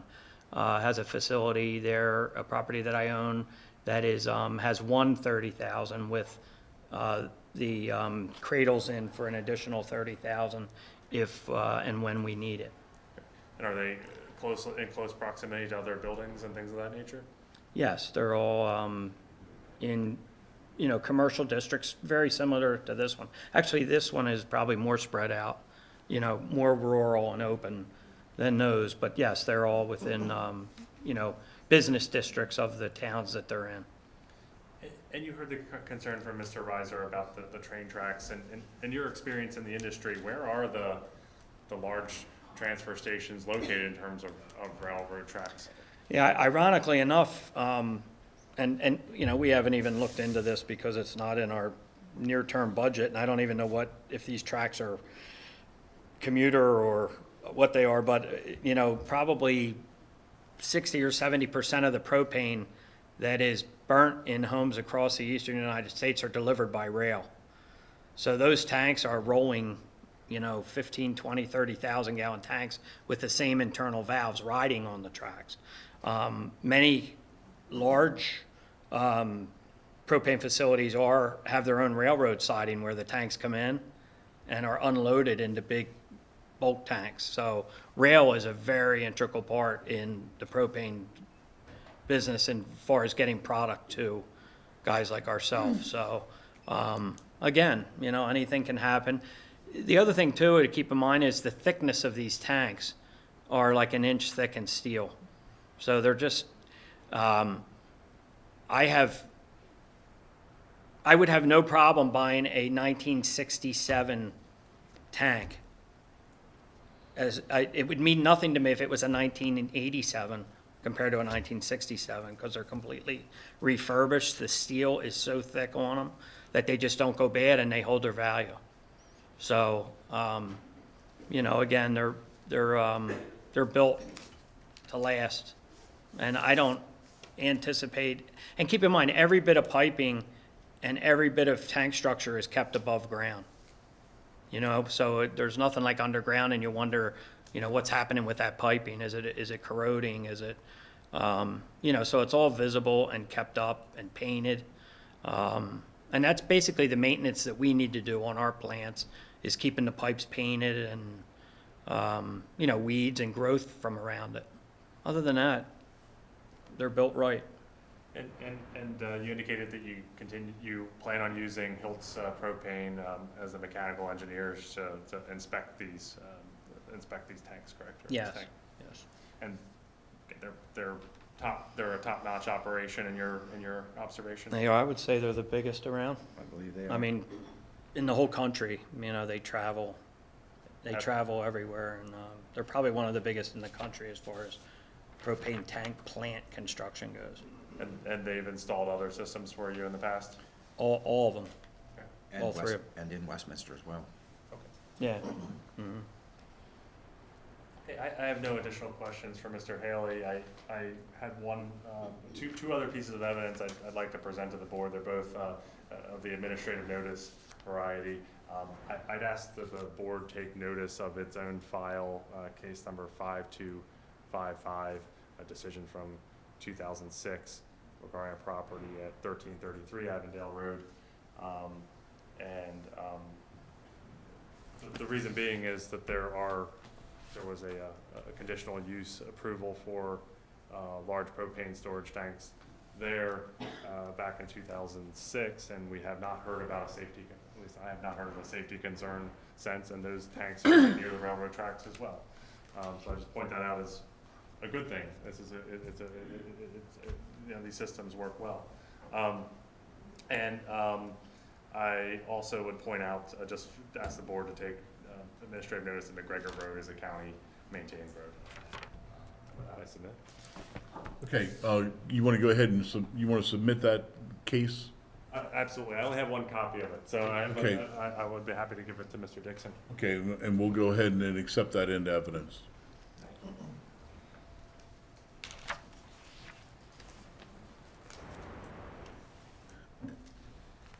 Any more witnesses? No, sir. Okay.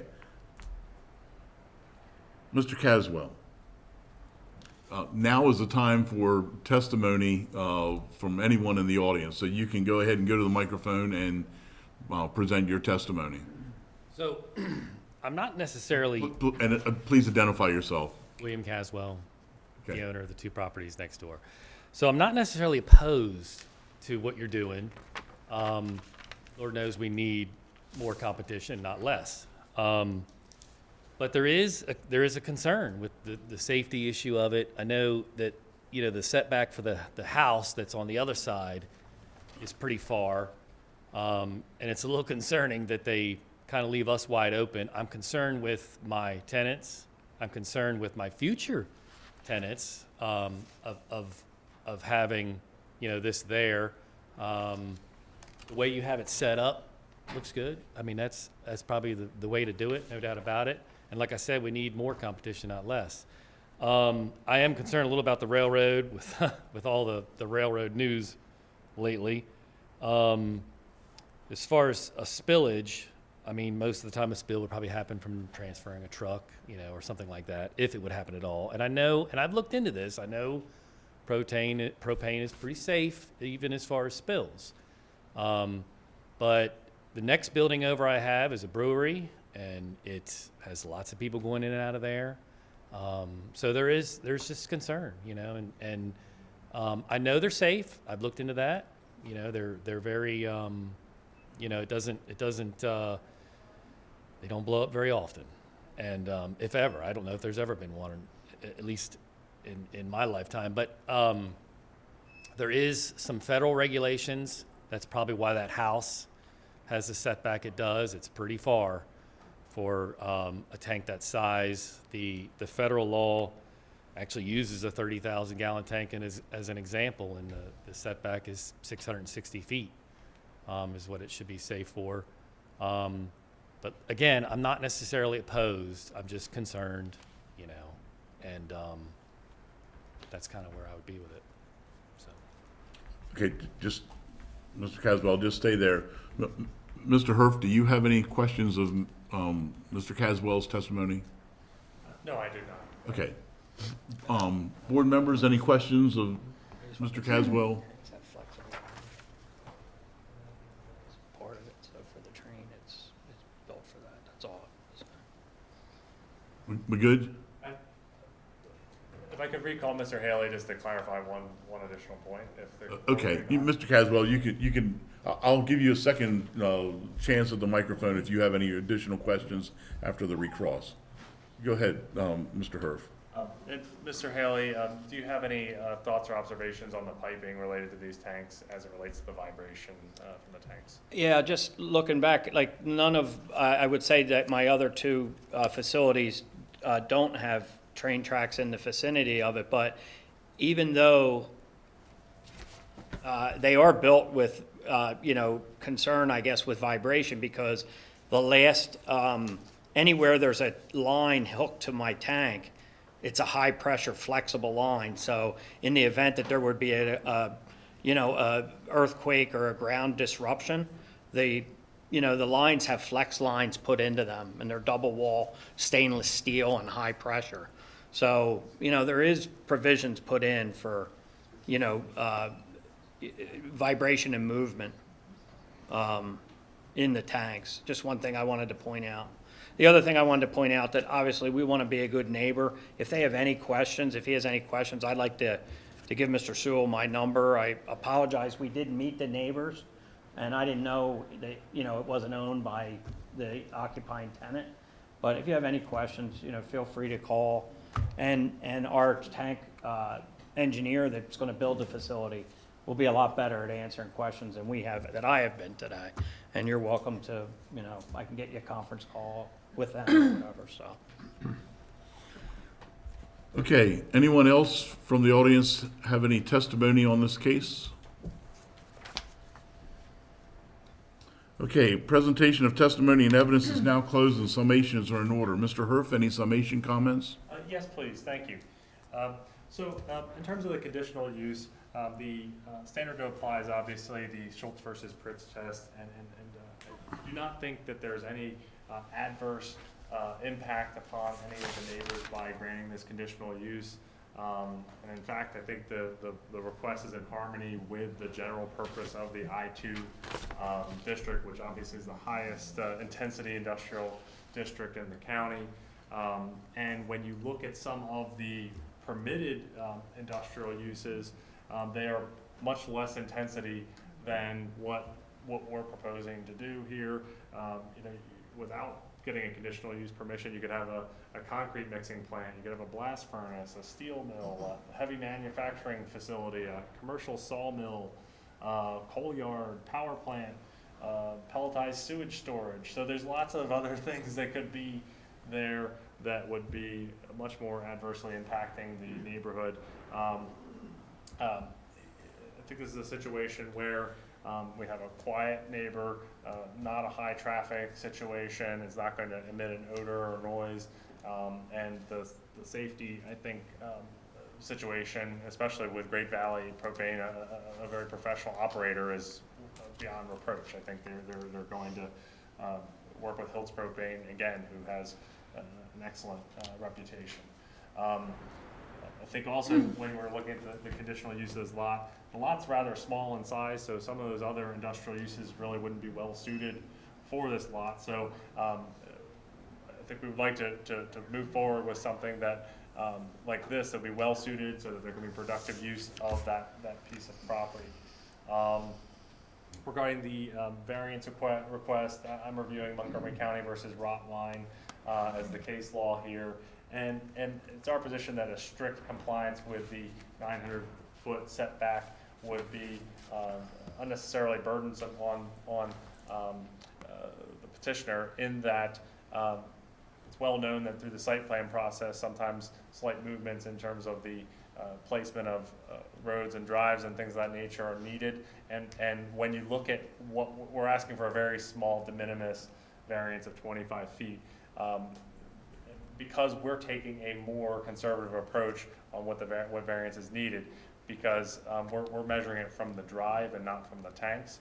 So really, the tanks are very likely to be way outside the 900-foot range there, but the drive may be approaching that 900-foot range. So we're talking about the use and not really the tanks, and asking for that variance. And I think it would pose a peculiar or practical difficulty on the petitioner to have to go back and ask for a variance if we learn in the site plan process that 5 or 10 more feet is needed. So thank you for your time, and appreciate your consideration of this matter. Okay, the hearing and record of this case is now closed, and in accordance with the Open Meetings Act of Maryland, the board will now consider the case.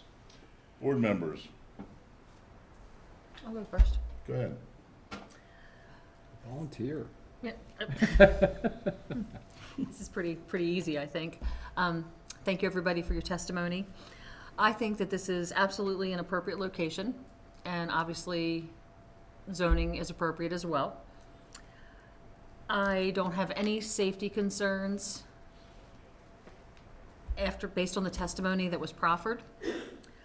I don't see any adverse effects above and beyond those normally associated with such a use.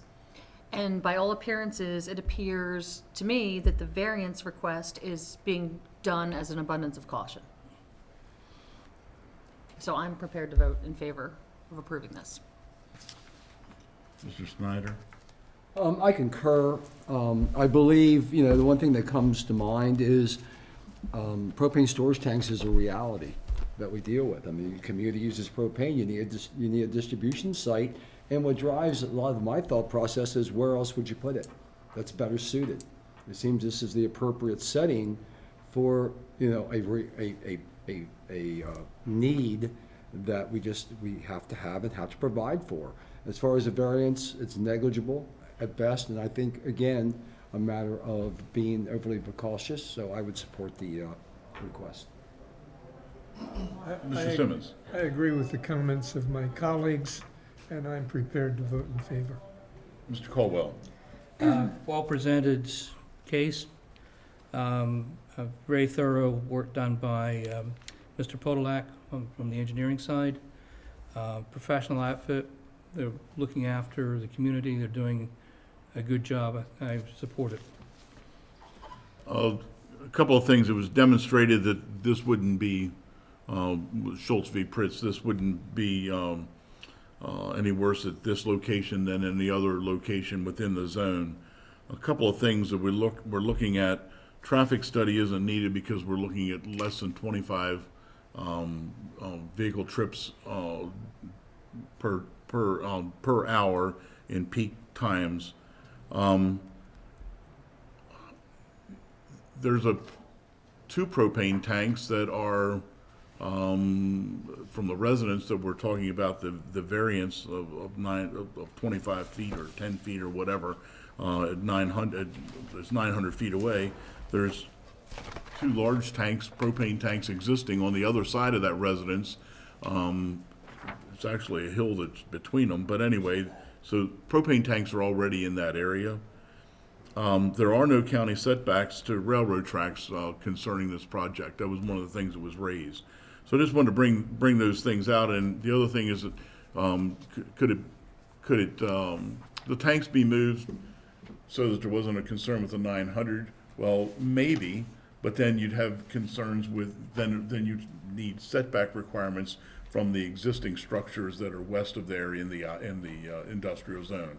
So again, it's 6 of one, half a dozen of the other. The residence has the greater setback. They meet the requirements of the setbacks within that IR zone, and that's definitely a lot closer than the 900 feet away residence. Okay, board members. Will we do this in two steps, first approving the variance and then approving the non-conforming use? No? Everything I- along. Seems to me, You can do it all together. can we do it all together?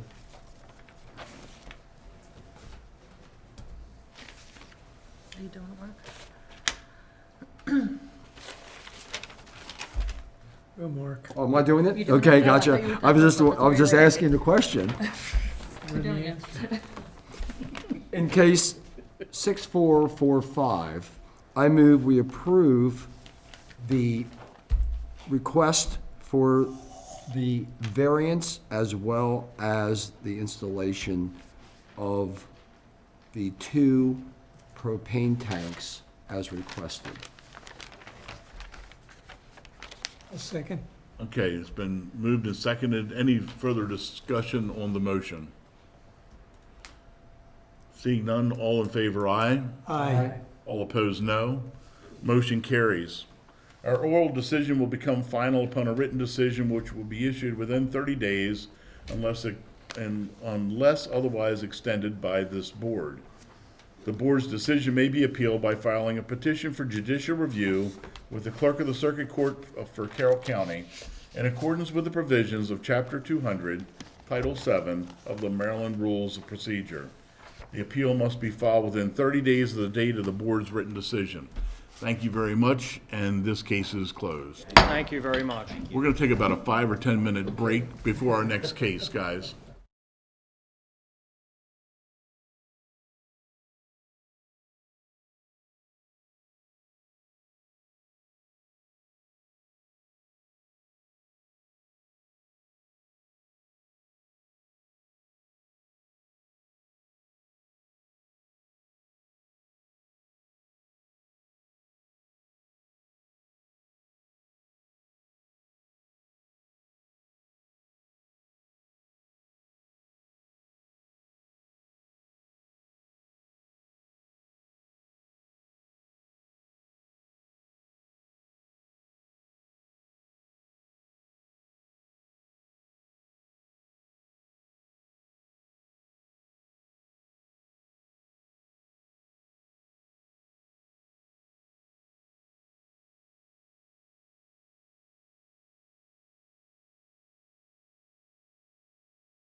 for us case number 6442.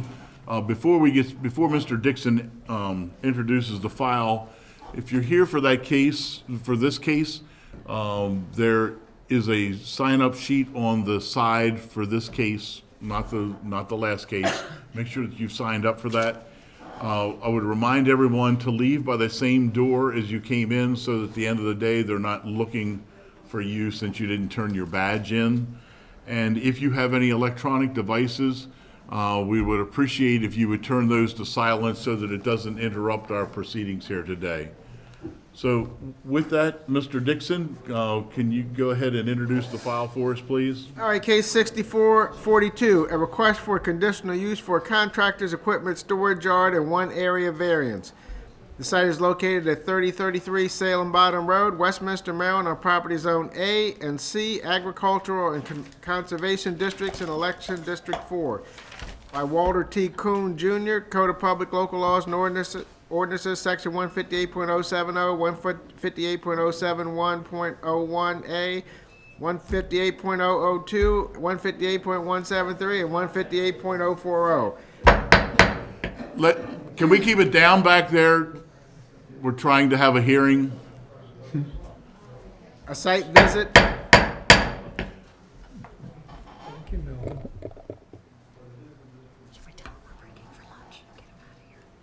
A site visit is tentatively scheduled for Wednesday, April 19th, 2023 at approximately 10:25 a.m. In the file of this matter, we have the following documents.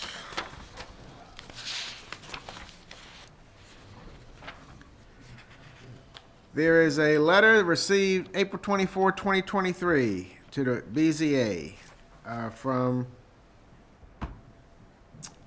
Norwood Delta or Norwood Palter. He's a neighbor to the subject property and aware that they have submitted an application to the BZA for a contractor's equipment storage yard and an associated area variances at the above-mentioned location. Walter T. Kuhn, Jr. is a good neighbor and an asset to our community. I do not oppose the application and right to express my support for the above-referenced application for the aforementioned use. There's a same letter, different person, Brenda L. Hoff. There are the site minutes for this case. There is a April 12, 2023 letter from Linda D. Eisenberg, Secretary to the Planning Commission, to the Board. After having reviewed the information contained in the attached analysis, the facts as presented in the application, the relevant portions of the plan, and in accordance with the land use article, this conditional use request, if granted, is not inconsistent with the policies, timing of the implementation of the plan, timing of development, timing of rezoning, development patterns, land uses, and densities or intensities.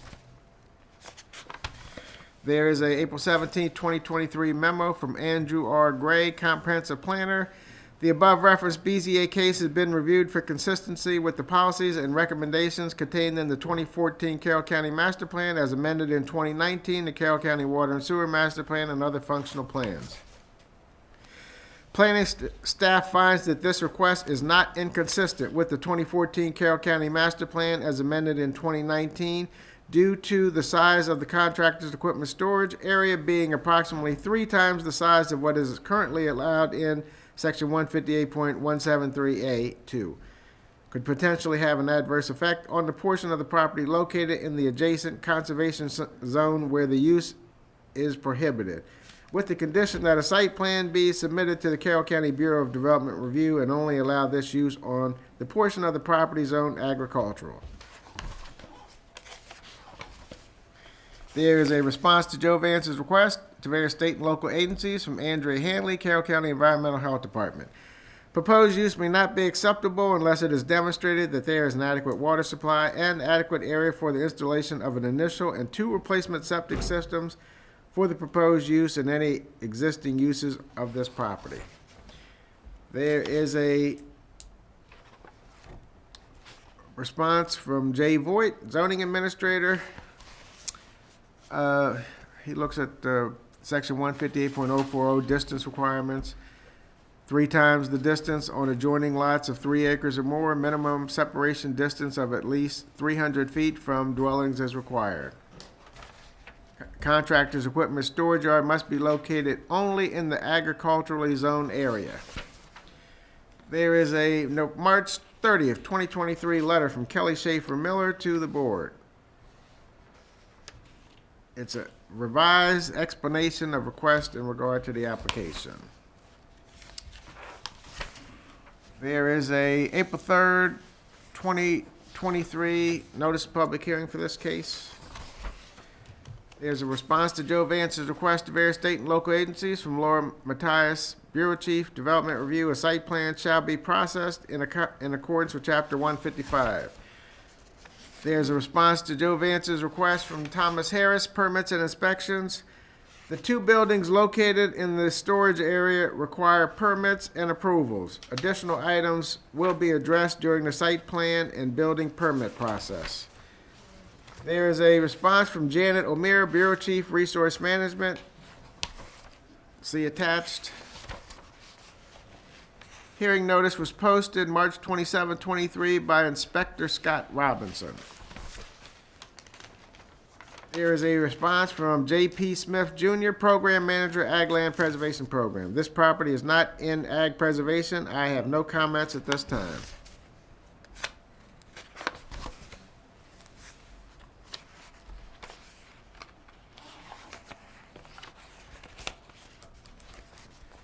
And there's the application. There's a March 2nd, 2023 letter from Clark R. Schaefer to the board, filing the application.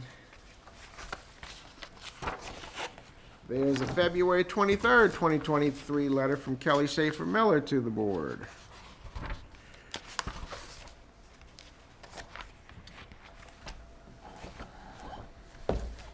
And there is a plan to accompany BZA application from RTF Associates, Inc. I would ask that the board enter the file into evidence. So moved. Second. We have a motion and a second to move the file into evidence. All those in favor, aye. Aye. All opposed, no. We will go ahead and move the file into evidence.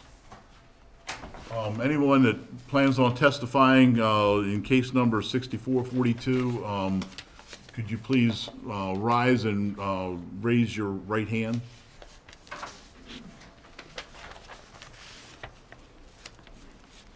Okay. Do you swear or affirm under the penalties of perjury that the testimony you are about to give is the truth, the whole truth, and nothing but the truth?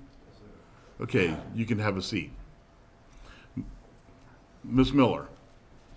Thank you. Good morning, Mr. Chair, members of the board. Kelly Schaefer Miller, 73 East Main Street, Westminster, Maryland, 21157. I'm here this morning on behalf of Walter T. Kuhn Jr., who locally is known as Shorty Kuhn. So if you hear me refer to him as Shorty, that's who I'm talking about. As Mr. Dixon introduced, this is a request for a contractor's equipment storage yard with associated variances, an area variance, a distance variance if necessary, and an access drive variance if necessary. I say if necessary because there can be differing interpretations of that language, so in an abundance of caution, they've been requested as part of this application here before you today. You will hear testimony that this is a pretty classic contractor's equipment storage.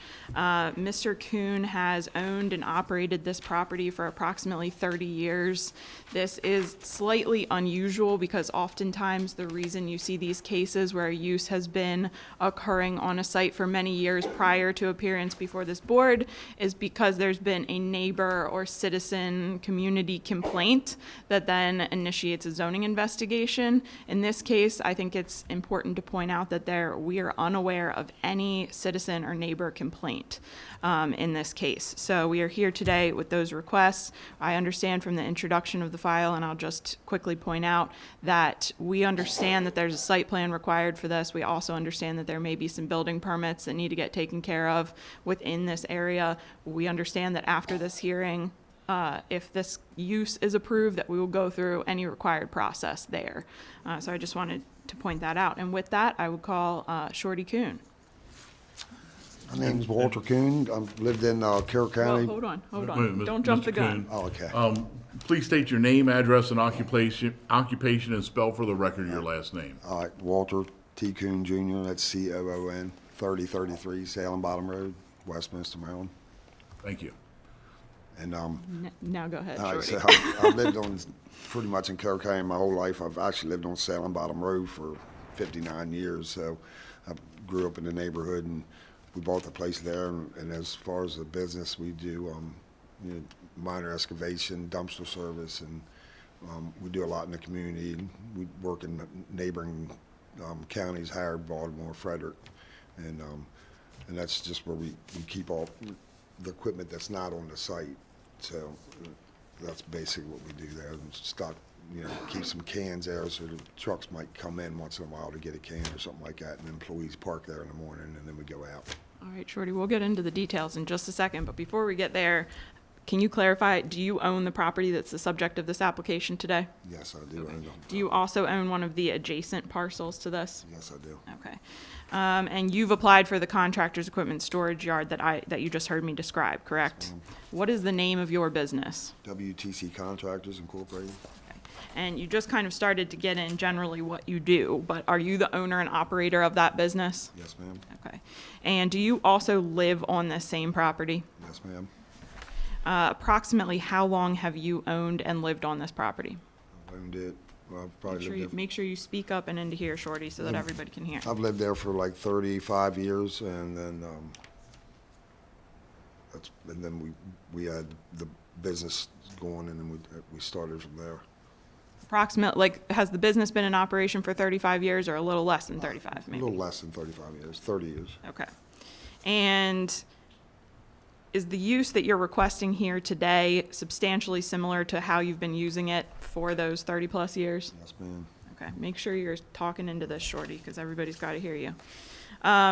Prior to filing this application, are you aware of any neighbor complaints, or have you ever been approached by a neighbor with an issue as a result of your use? No, I have not.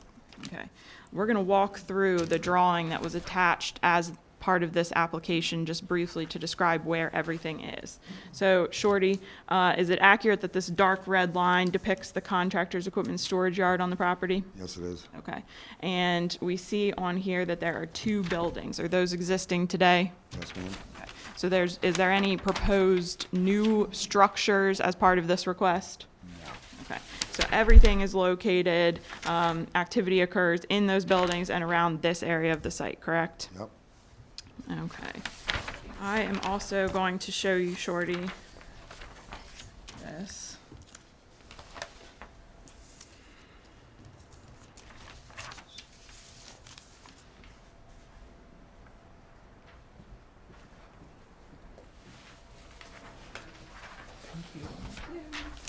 Amen.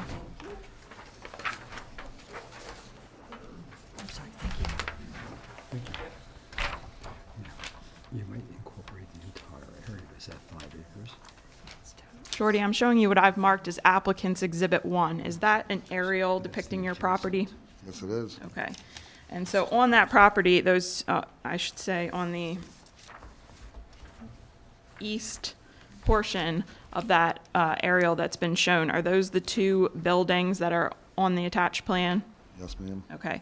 And then that other area is showing kind of the storage area yard, correct? Yes. Okay. I would ask that applicant's Exhibit 1 be entered, please. We will accept that into evidence. Thank you.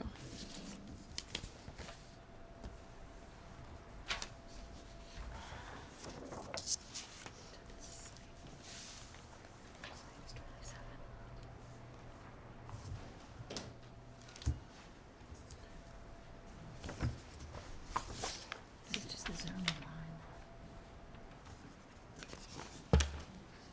Same as, that's 2.8 acres. There's no way that's 20. Oh, thank you, sorry. Not paying attention.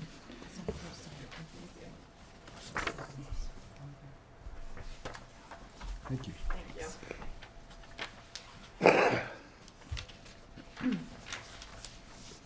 Shorty, I'm showing you what I've marked as applicant's Exhibit 2.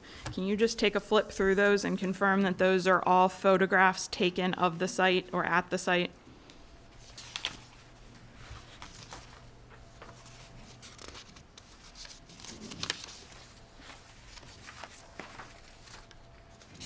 Yes, it is. Everything is from the site. Say it clearly and loudly into this microphone. Yes, everything here is from the site. Okay. Now that first photo shows the site access, the driveway into the site, correct? Yes, ma'am. Okay.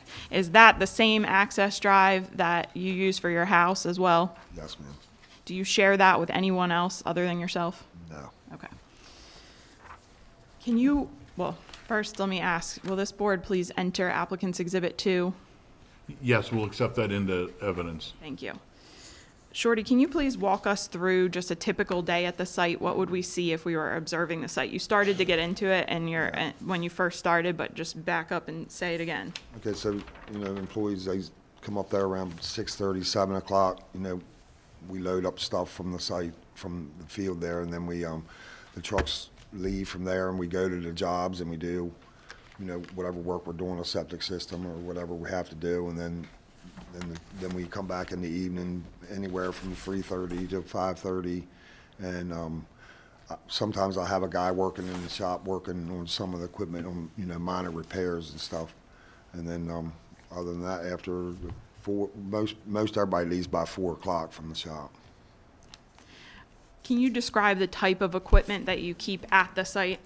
Some small bobcats, you know, maybe once in a while we have a loader there, or a track hoe, some dumpsters we leave there for excess, you know, so we have some so we can take them and deliver them to customers. Other than that, there's not really much equipment that's there all the time. The board came out for a site visit to your property. What they saw that day, would that be akin to what they would see on any average day at the site? Yeah, pretty much, yeah. Okay. The equipment that you're taking to a job site, is that being taken every day and brought back to your site every day? Explain a little bit how that works. No, most of the equipment, we take it to a job, we use it on that job, and then we move it from that job to the next job. So it only comes back if we need to do a little bit of work to it or something like that, but mostly it goes from job to job to job to job. You know, like I say, the trucks would be the things that come back every day and then leave every day. So you're handling kind of incidental maintenance of that equipment at the site, but aside from that, any big maintenance or anything that required more intense work would be done off-site? Yes, ma'am. Okay. And when you talk about the line of work you do, when you say excavating, is it fair to say that that work is being conducted off-site? Yes. Okay. What type of activity, if any, is happening outside on your property at this site? Just minor working on equipment, and then we stockpile some stone there and boulders there, so in case we need them on a job, and then so that would be the things that we stockpile there would be stone, dirt, and then we load it up and haul it away. So the outdoor activity is primarily storage of materials and then employees loading up and leaving for the day and returning, correct? Yes, ma'am. Okay. Now, what about inside? What type of activity occurs in the buildings? Just repairs, basically, the repairs that we have to do. We do it in the shop, or we storing stuff in there in the cold weather to keep it from freezing and stuff like that. The hours of operation, you talked about kind of the times of day that your employees come and leave, but can you talk with me specifically, what days of the week are your employees coming to the site? Monday through Friday. Okay. Ever an opportunity for potentially a half a day Saturday or something? Oh, yeah, we work on Saturdays. Okay. And you say again the hours approximately that your employees are coming in to the site?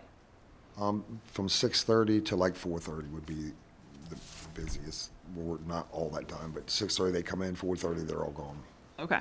So around 6:30 or later, they arrive to the site, and then by 4 o'clock approximately, they've all returned and have left? Yes, ma'am. Okay.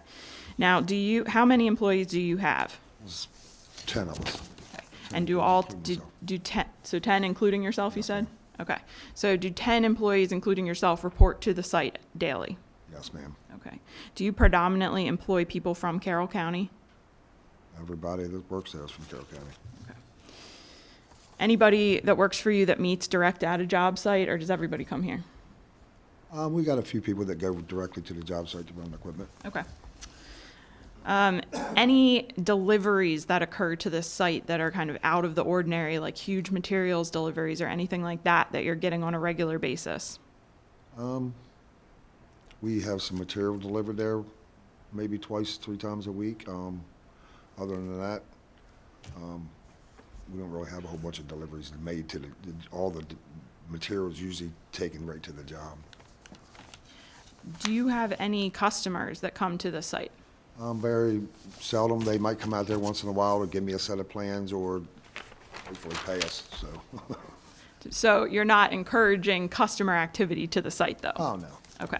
Nobody's coming there as a retail type business to look at material? No. Okay. Are you, do you light the site with anything greater than kind of residential style lighting currently? What was that again? Do you have any lighting of the site that's greater than a house at this point in time? No. Okay. Are you requesting any signage as part of your use? No. Can you generally describe this area where you're located? Are there any other business type uses near your property that you're aware of? Right across the street. I'm pretty sure that's a contractor storage yard directly across the street, which is in that first picture there. Do you know who owns that? MT Laney. Have you also had the chance to talk with some of your neighbors about this hearing here today? Yes, I have. Okay. Now, you heard Mr. Dixon read 2 of the letters into the record at the beginning of the case. Are those neighbors of yours that you Yes. heard? Yes. Okay. And were you also able to obtain a letter from Mr. Richard as well? Yes, I was. Okay.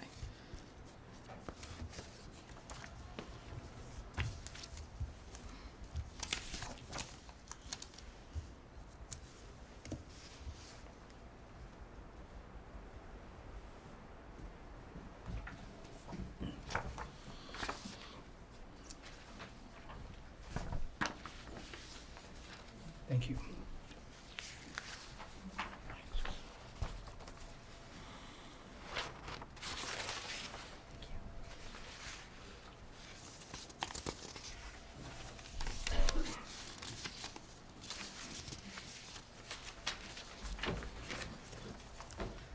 Shorty, I'm showing you a copy of the same 2 letters that Mr. Dixon just introduced and the third that you just referenced from Mr. Richard, correct?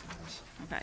And then the first page of this that I've marked as applicant's exhibit 3 is just a visual showing where those people are in relation to your property, correct? Yes. Okay. Does that accurately depict the location to the best of your knowledge? Yes, it does. Okay. I would ask that this be entered as applicant's exhibit 3. We will accept that into evidence. I have no further questions of Mr. Kuhn at this point. Does anyone from the audience have any questions of Mr. Kuhn's testimony? And again, just of his testimony. Board members, any questions of Mr. Kuhn's testimony? Mr. Caldwell. Good morning, sir. How you doing? Just a quick question. Do you anticipate an increase in the amount of traffic that you generate from your business as a result of these changes? It doesn't really increase it. I mean, we come in the morning, we leave in the evening. Was that the question? I think he was asking, are you anticipating any increase to traffic as a result of this No. request? Is that correct? That's it. Thank you. I think. The question I would have is, I see the contractor storage yard is 2.8 acres, I believe. What's the size of the entire parcel? My entire parcel that my house and the shop were on is like 27.5 acres. And just a follow-up question, what's the acreage of the additional Kuhn property there is That's identified? approximately 33 acres of additional.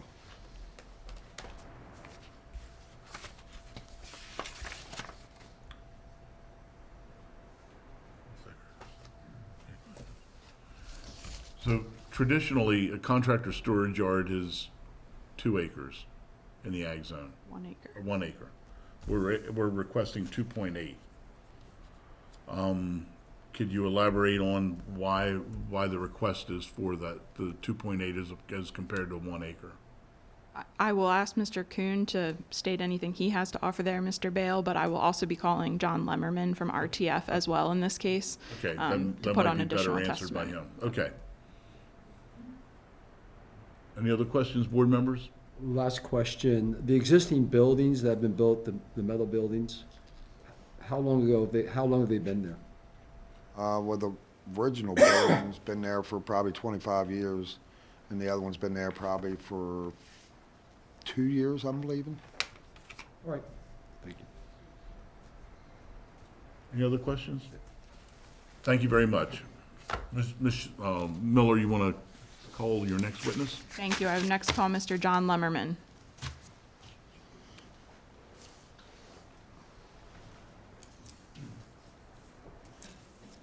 Mr. Lemmerman, can you please introduce yourself, stating your name, spelling your last name and address for the record? Sure. John Lemmerman, Lemmerman, with RTF Associates, Land Surveyors and Planners, and address is 142 East Main Street, Westminster, Maryland, 21157. Mr. Lemmerman, have you appeared before this board previously? Yes, I have. I am prepared to qualify Mr. Lemmerman if this board wishes, but if you are amenable, I would ask that he be qualified as an expert in the area of surveying, land use, design, and planning based on his past appearances before this board. We will accept him as an expert witness in those fields based on his previous testimony. Thank you. Thank you. Mr. Lemmerman, were you present and did you hear all of Mr. Kuhn's testimony in this case? Yes. And were you asked to prepare the drawing that accompanied this application? Yes, I was. In preparing that drawing, did you take a look at the zoning, natural features, topography of this property and the surrounding area? Yes, I did. Can you tell us what zone this property is in? Sure. The contractor storage yard itself area is in the agricultural zone. Immediately to the north of that is all agricultural. The immediate south, including the majority of the 27-acre parcel that it sits on, the majority of that is conservation to the south and east and west. And then there's the industrial zone directly to the west across the street, which was the MT Laney property that is zoned industrial I-1 that was mentioned earlier.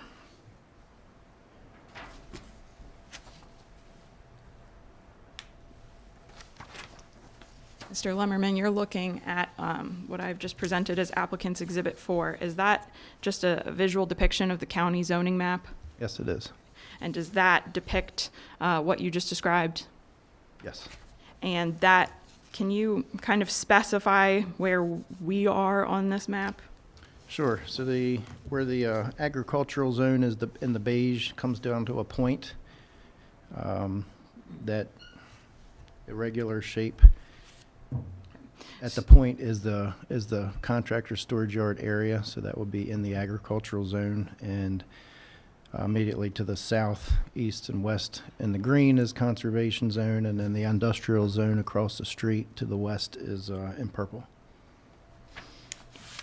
And I know Mr. Kuhn stated it, but can you confirm what the acreage of the subject property is? Yes.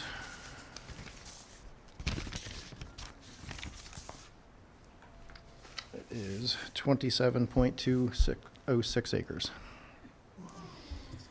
Have you personally visited this site? Yes, I have. Are you aware of how this site is accessed? Yes, I am. Okay. What road does it access to? Salem Bottom Road? And to your knowledge, is that a county-maintained road? It is. And are you aware of whether Salem Bottom is built to county specifications? I believe it is, yes. Okay. Based on the type of traffic that you've heard testified to here today, do you believe that Salem Bottom is capable of handling that type of traffic? Yes, I do. Now, you're aware that the applicant has requested a few variances as part of this application, correct? Correct. Okay. So just to review them one more time, one is the area variance for the yard, one is the access drive variance if necessary, and one is the distance variance if necessary. Are you familiar with the Carroll County zoning code? Yes. Can Can you tell us whether a contractor's equipment storage yard is an allowed conditional use in the ag and conservation districts? It is in the agricultural zone. I do not believe it is in the conservation zone. Okay. So because this property is split zoned, is it accurate to say that the location of the contractor's yard is the only location on the site where it would be allowed? Yes. Okay. Is it unique to have a property that's split zoned like this? Fairly unique. Typically, the zoning maps follow boundaries, property lines. Is it additionally unique to have a use on a property that's allowed in one portion of the property but not another? Yes. Meaning, oftentimes when you see two similar districts, there's the same uses that are allowed in both, correct? If you look at the zoning code. Right. Is there anywhere else on this ag zoned portion of the property where we could locate this use so as not to need a distance variance? No, I believe not if the threshold's 900 feet. Okay. Having accessed and visited this site personally, can you say whether there's plenty of space on the driveway for someone to pull over if necessary? Yes. Yeah, there's several areas that are widened at the bottom, about halfway up at the bend. There's plenty of space, and at the top. So yes. Do you believe there will be any access issues as a result of the width of the drive as it exists today? I don't anticipate any, no. If we were required to widen the drive, would that also result in additional impervious surface? Yes, and disturbance. And what would the impact of that be, just generally speaking? Generally speaking, we're adjacent to Morgan Run, which is why it's the majority of the property zone conservation to begin with. There's some very steep slopes that are involved, so and during the site plan process, a lot of that will be probably conserved in water resource protection easements, so disturbance is generally frowned upon in those areas. In terms of the existing storage yard, as Mr. Bale pointed out, it's approximately 2.8 acres in size. You understand that there will be a site plan required after this process, correct? Yes. Okay. Is that area already disturbed to the point of requiring the site plan? I mean, would there be any benefit to bringing that in, or is it already kind of existing gravel and the buildings? It's all existing. To answer the question, the area disturbances with certain agencies like forest conservation and stormwater management are based on accumulative disturbances. They have the word accumulative in there, so they do look at dated aerials. So regardless of shrinking it down, they're still going to be addressing the overall disturbance that we see. Are you aware of the Schultz v. Pritz legal standard for conditional use cases? Yes, I am. In your experience, would you say that this use is more or less intense than other uses allowed in the ag district? I would say definitely less. As far as other uses in the ag district, there's, it's equal or less than, I would say, large-scale agricultural operations. Daycares, nursery schools, private schools, and religious establishments are also allowed, which would certainly have more traffic impact in the community.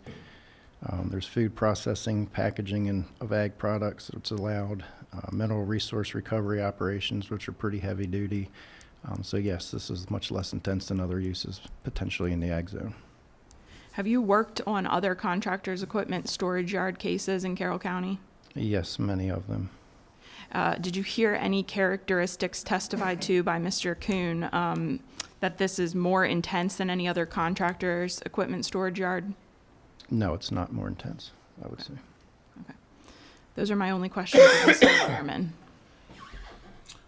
Does anyone in the audience have any questions of Mr. Lemmerman's testimony? Board members, questions of Mr. Lemmerman's testimony?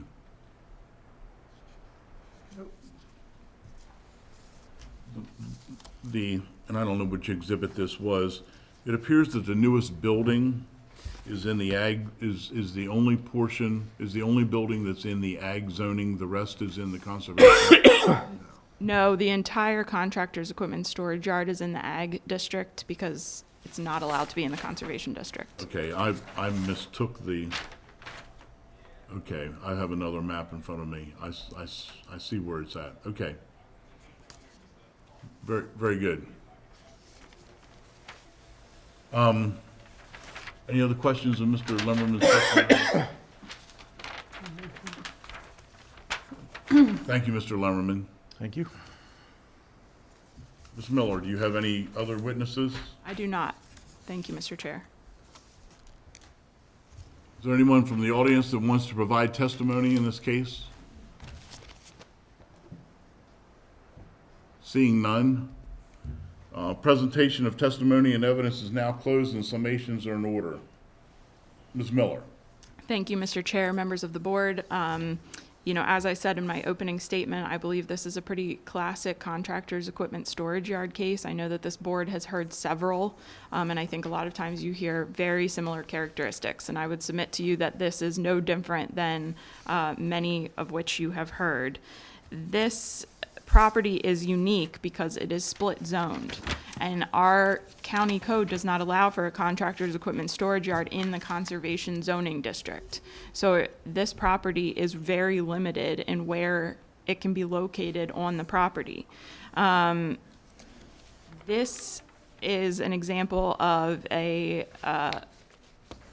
an applicant who has good standing in his community in that location. I think you see that from those community support letters. I want to specifically point out that Ms. Huff, who signed one of those support letters, owns the property from which the distance variance is requested.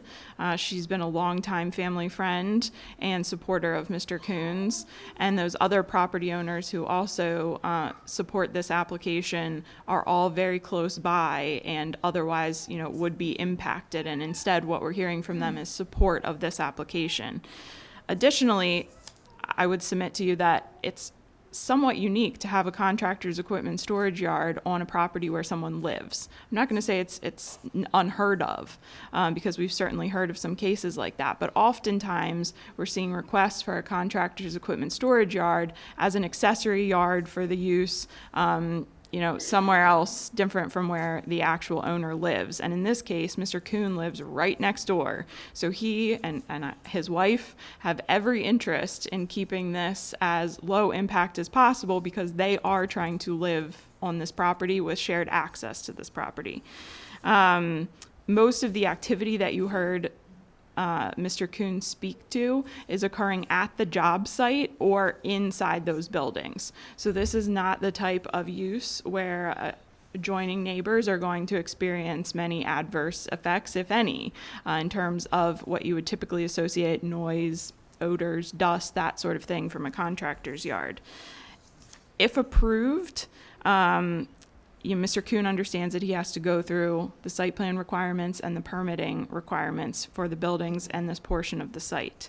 Like I said, this is a somewhat unusual case because Mr. Coon's been operating out there since he's owned this business. And now we're here before you asking for this approval. There's no anticipated changes to this business as a result of this request. And I think that's also why you see that neighbor support, because it's been there, they're used to it, and they are family friends and always have been of Mr. Coons. So with that, I would request that this board approve the requested conditional use and the associated variances. Thank you. Okay, thank you, Ms. Miller. The hearing and record of this case is now closed.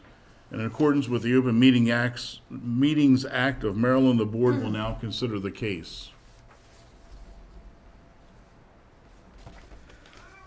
Mr. Caldwell. Going out to the site visit, I was totally unaware, Mr. Coon, that you operated a business there. It's, you know, it's idyllic setting. It's, you know, it's, to me, it's zero impact on the appearance in the neighborhood. It's very nice indeed. The fact that you live there, you're obviously going to control that environment much more carefully than someone who's not resident on the site. I don't see any reason why that you should not be granted the requirement. I agree. You agree? Mr. Snyder? I'm in concurrence. I think it's a very practical location for the equipment storage yard, notwithstanding the size, which is a little larger than what we usually see. And, in deference to Ms. Miller's comment, I find each of these contractor storage yards unique. Everyone has its own situation, neighbor involvement, whatever the case may be. But again, I think, it's been there for 30 years, in various states. I don't know how it grew or didn't grow, but it's been functional. The neighbors are not, are supportive of it. And I think that's a real key element in cases like this, as not to intrude on someone else's enjoyment of their property. And with that said, I would support the approval. Ms. Eckert? I don't have anything else to add, other than it's obvious that this is the only location on this site for the storage yard, based on the zoning. So I think it absolutely meets the variance test. So we heard testimony that the request was for the contractor storage yard in the area variance, and the area variance being 1.8 acre variance, because it's only allowed to have 1 acre in the ag zone. I think it's been demonstrated that this doesn't infringe upon any of the areas, number one, that could be farmed. We saw that on our site visits. And he can't go any further south, or he'd be down over the cliff into the pond, and into the conservation area.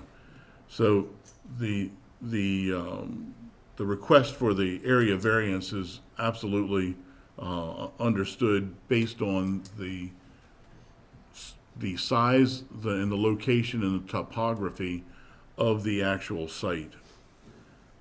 Would this, again, Schultz v. Pritz, would this would this have more adverse impact on the neighborhood than at any other place in the ag zone?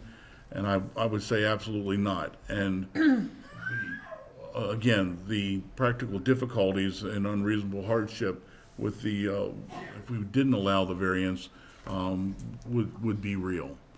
So with that, board members, I'll go ahead and introduce, or let someone introduce a motion.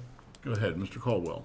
In case number 6442 before the Board of Zoning Appeals, that the board approve the request for a conditional use for a contractor's equipment storage yard and 1 area variance.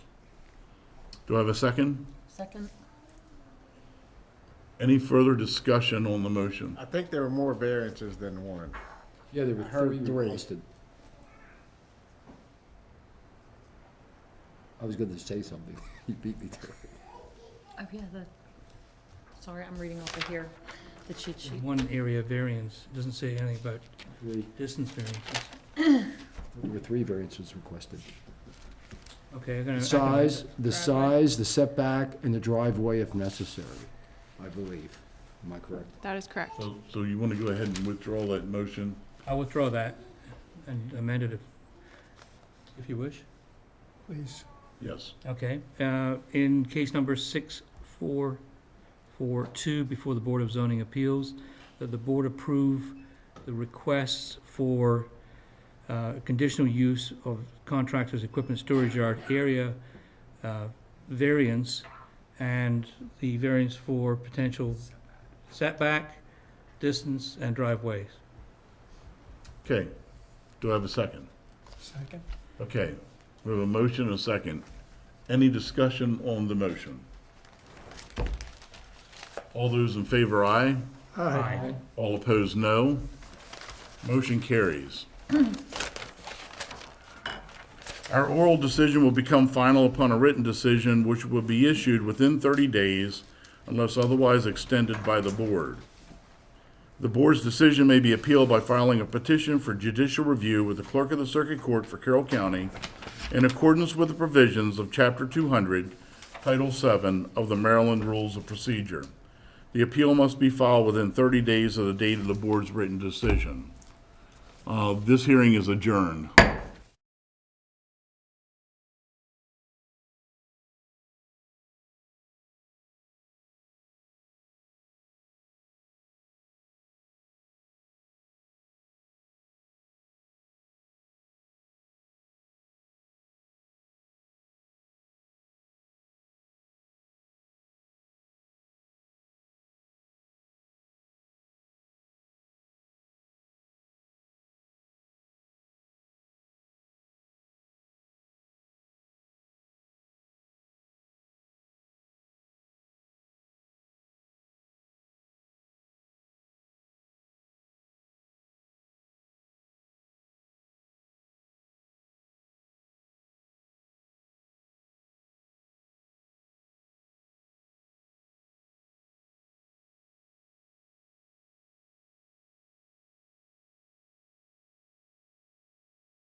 Your patience out there. Based on the number of you in the room and just discussing this with the legal counsel, we will come back at 1 o'clock. There is no way we can get this done in an hour. We've been sitting here since 9 o'clock this morning with cases that have been overrun. So we will be coming back at 1 o'clock for this case. Thank you very much. Sorry for the inconvenience.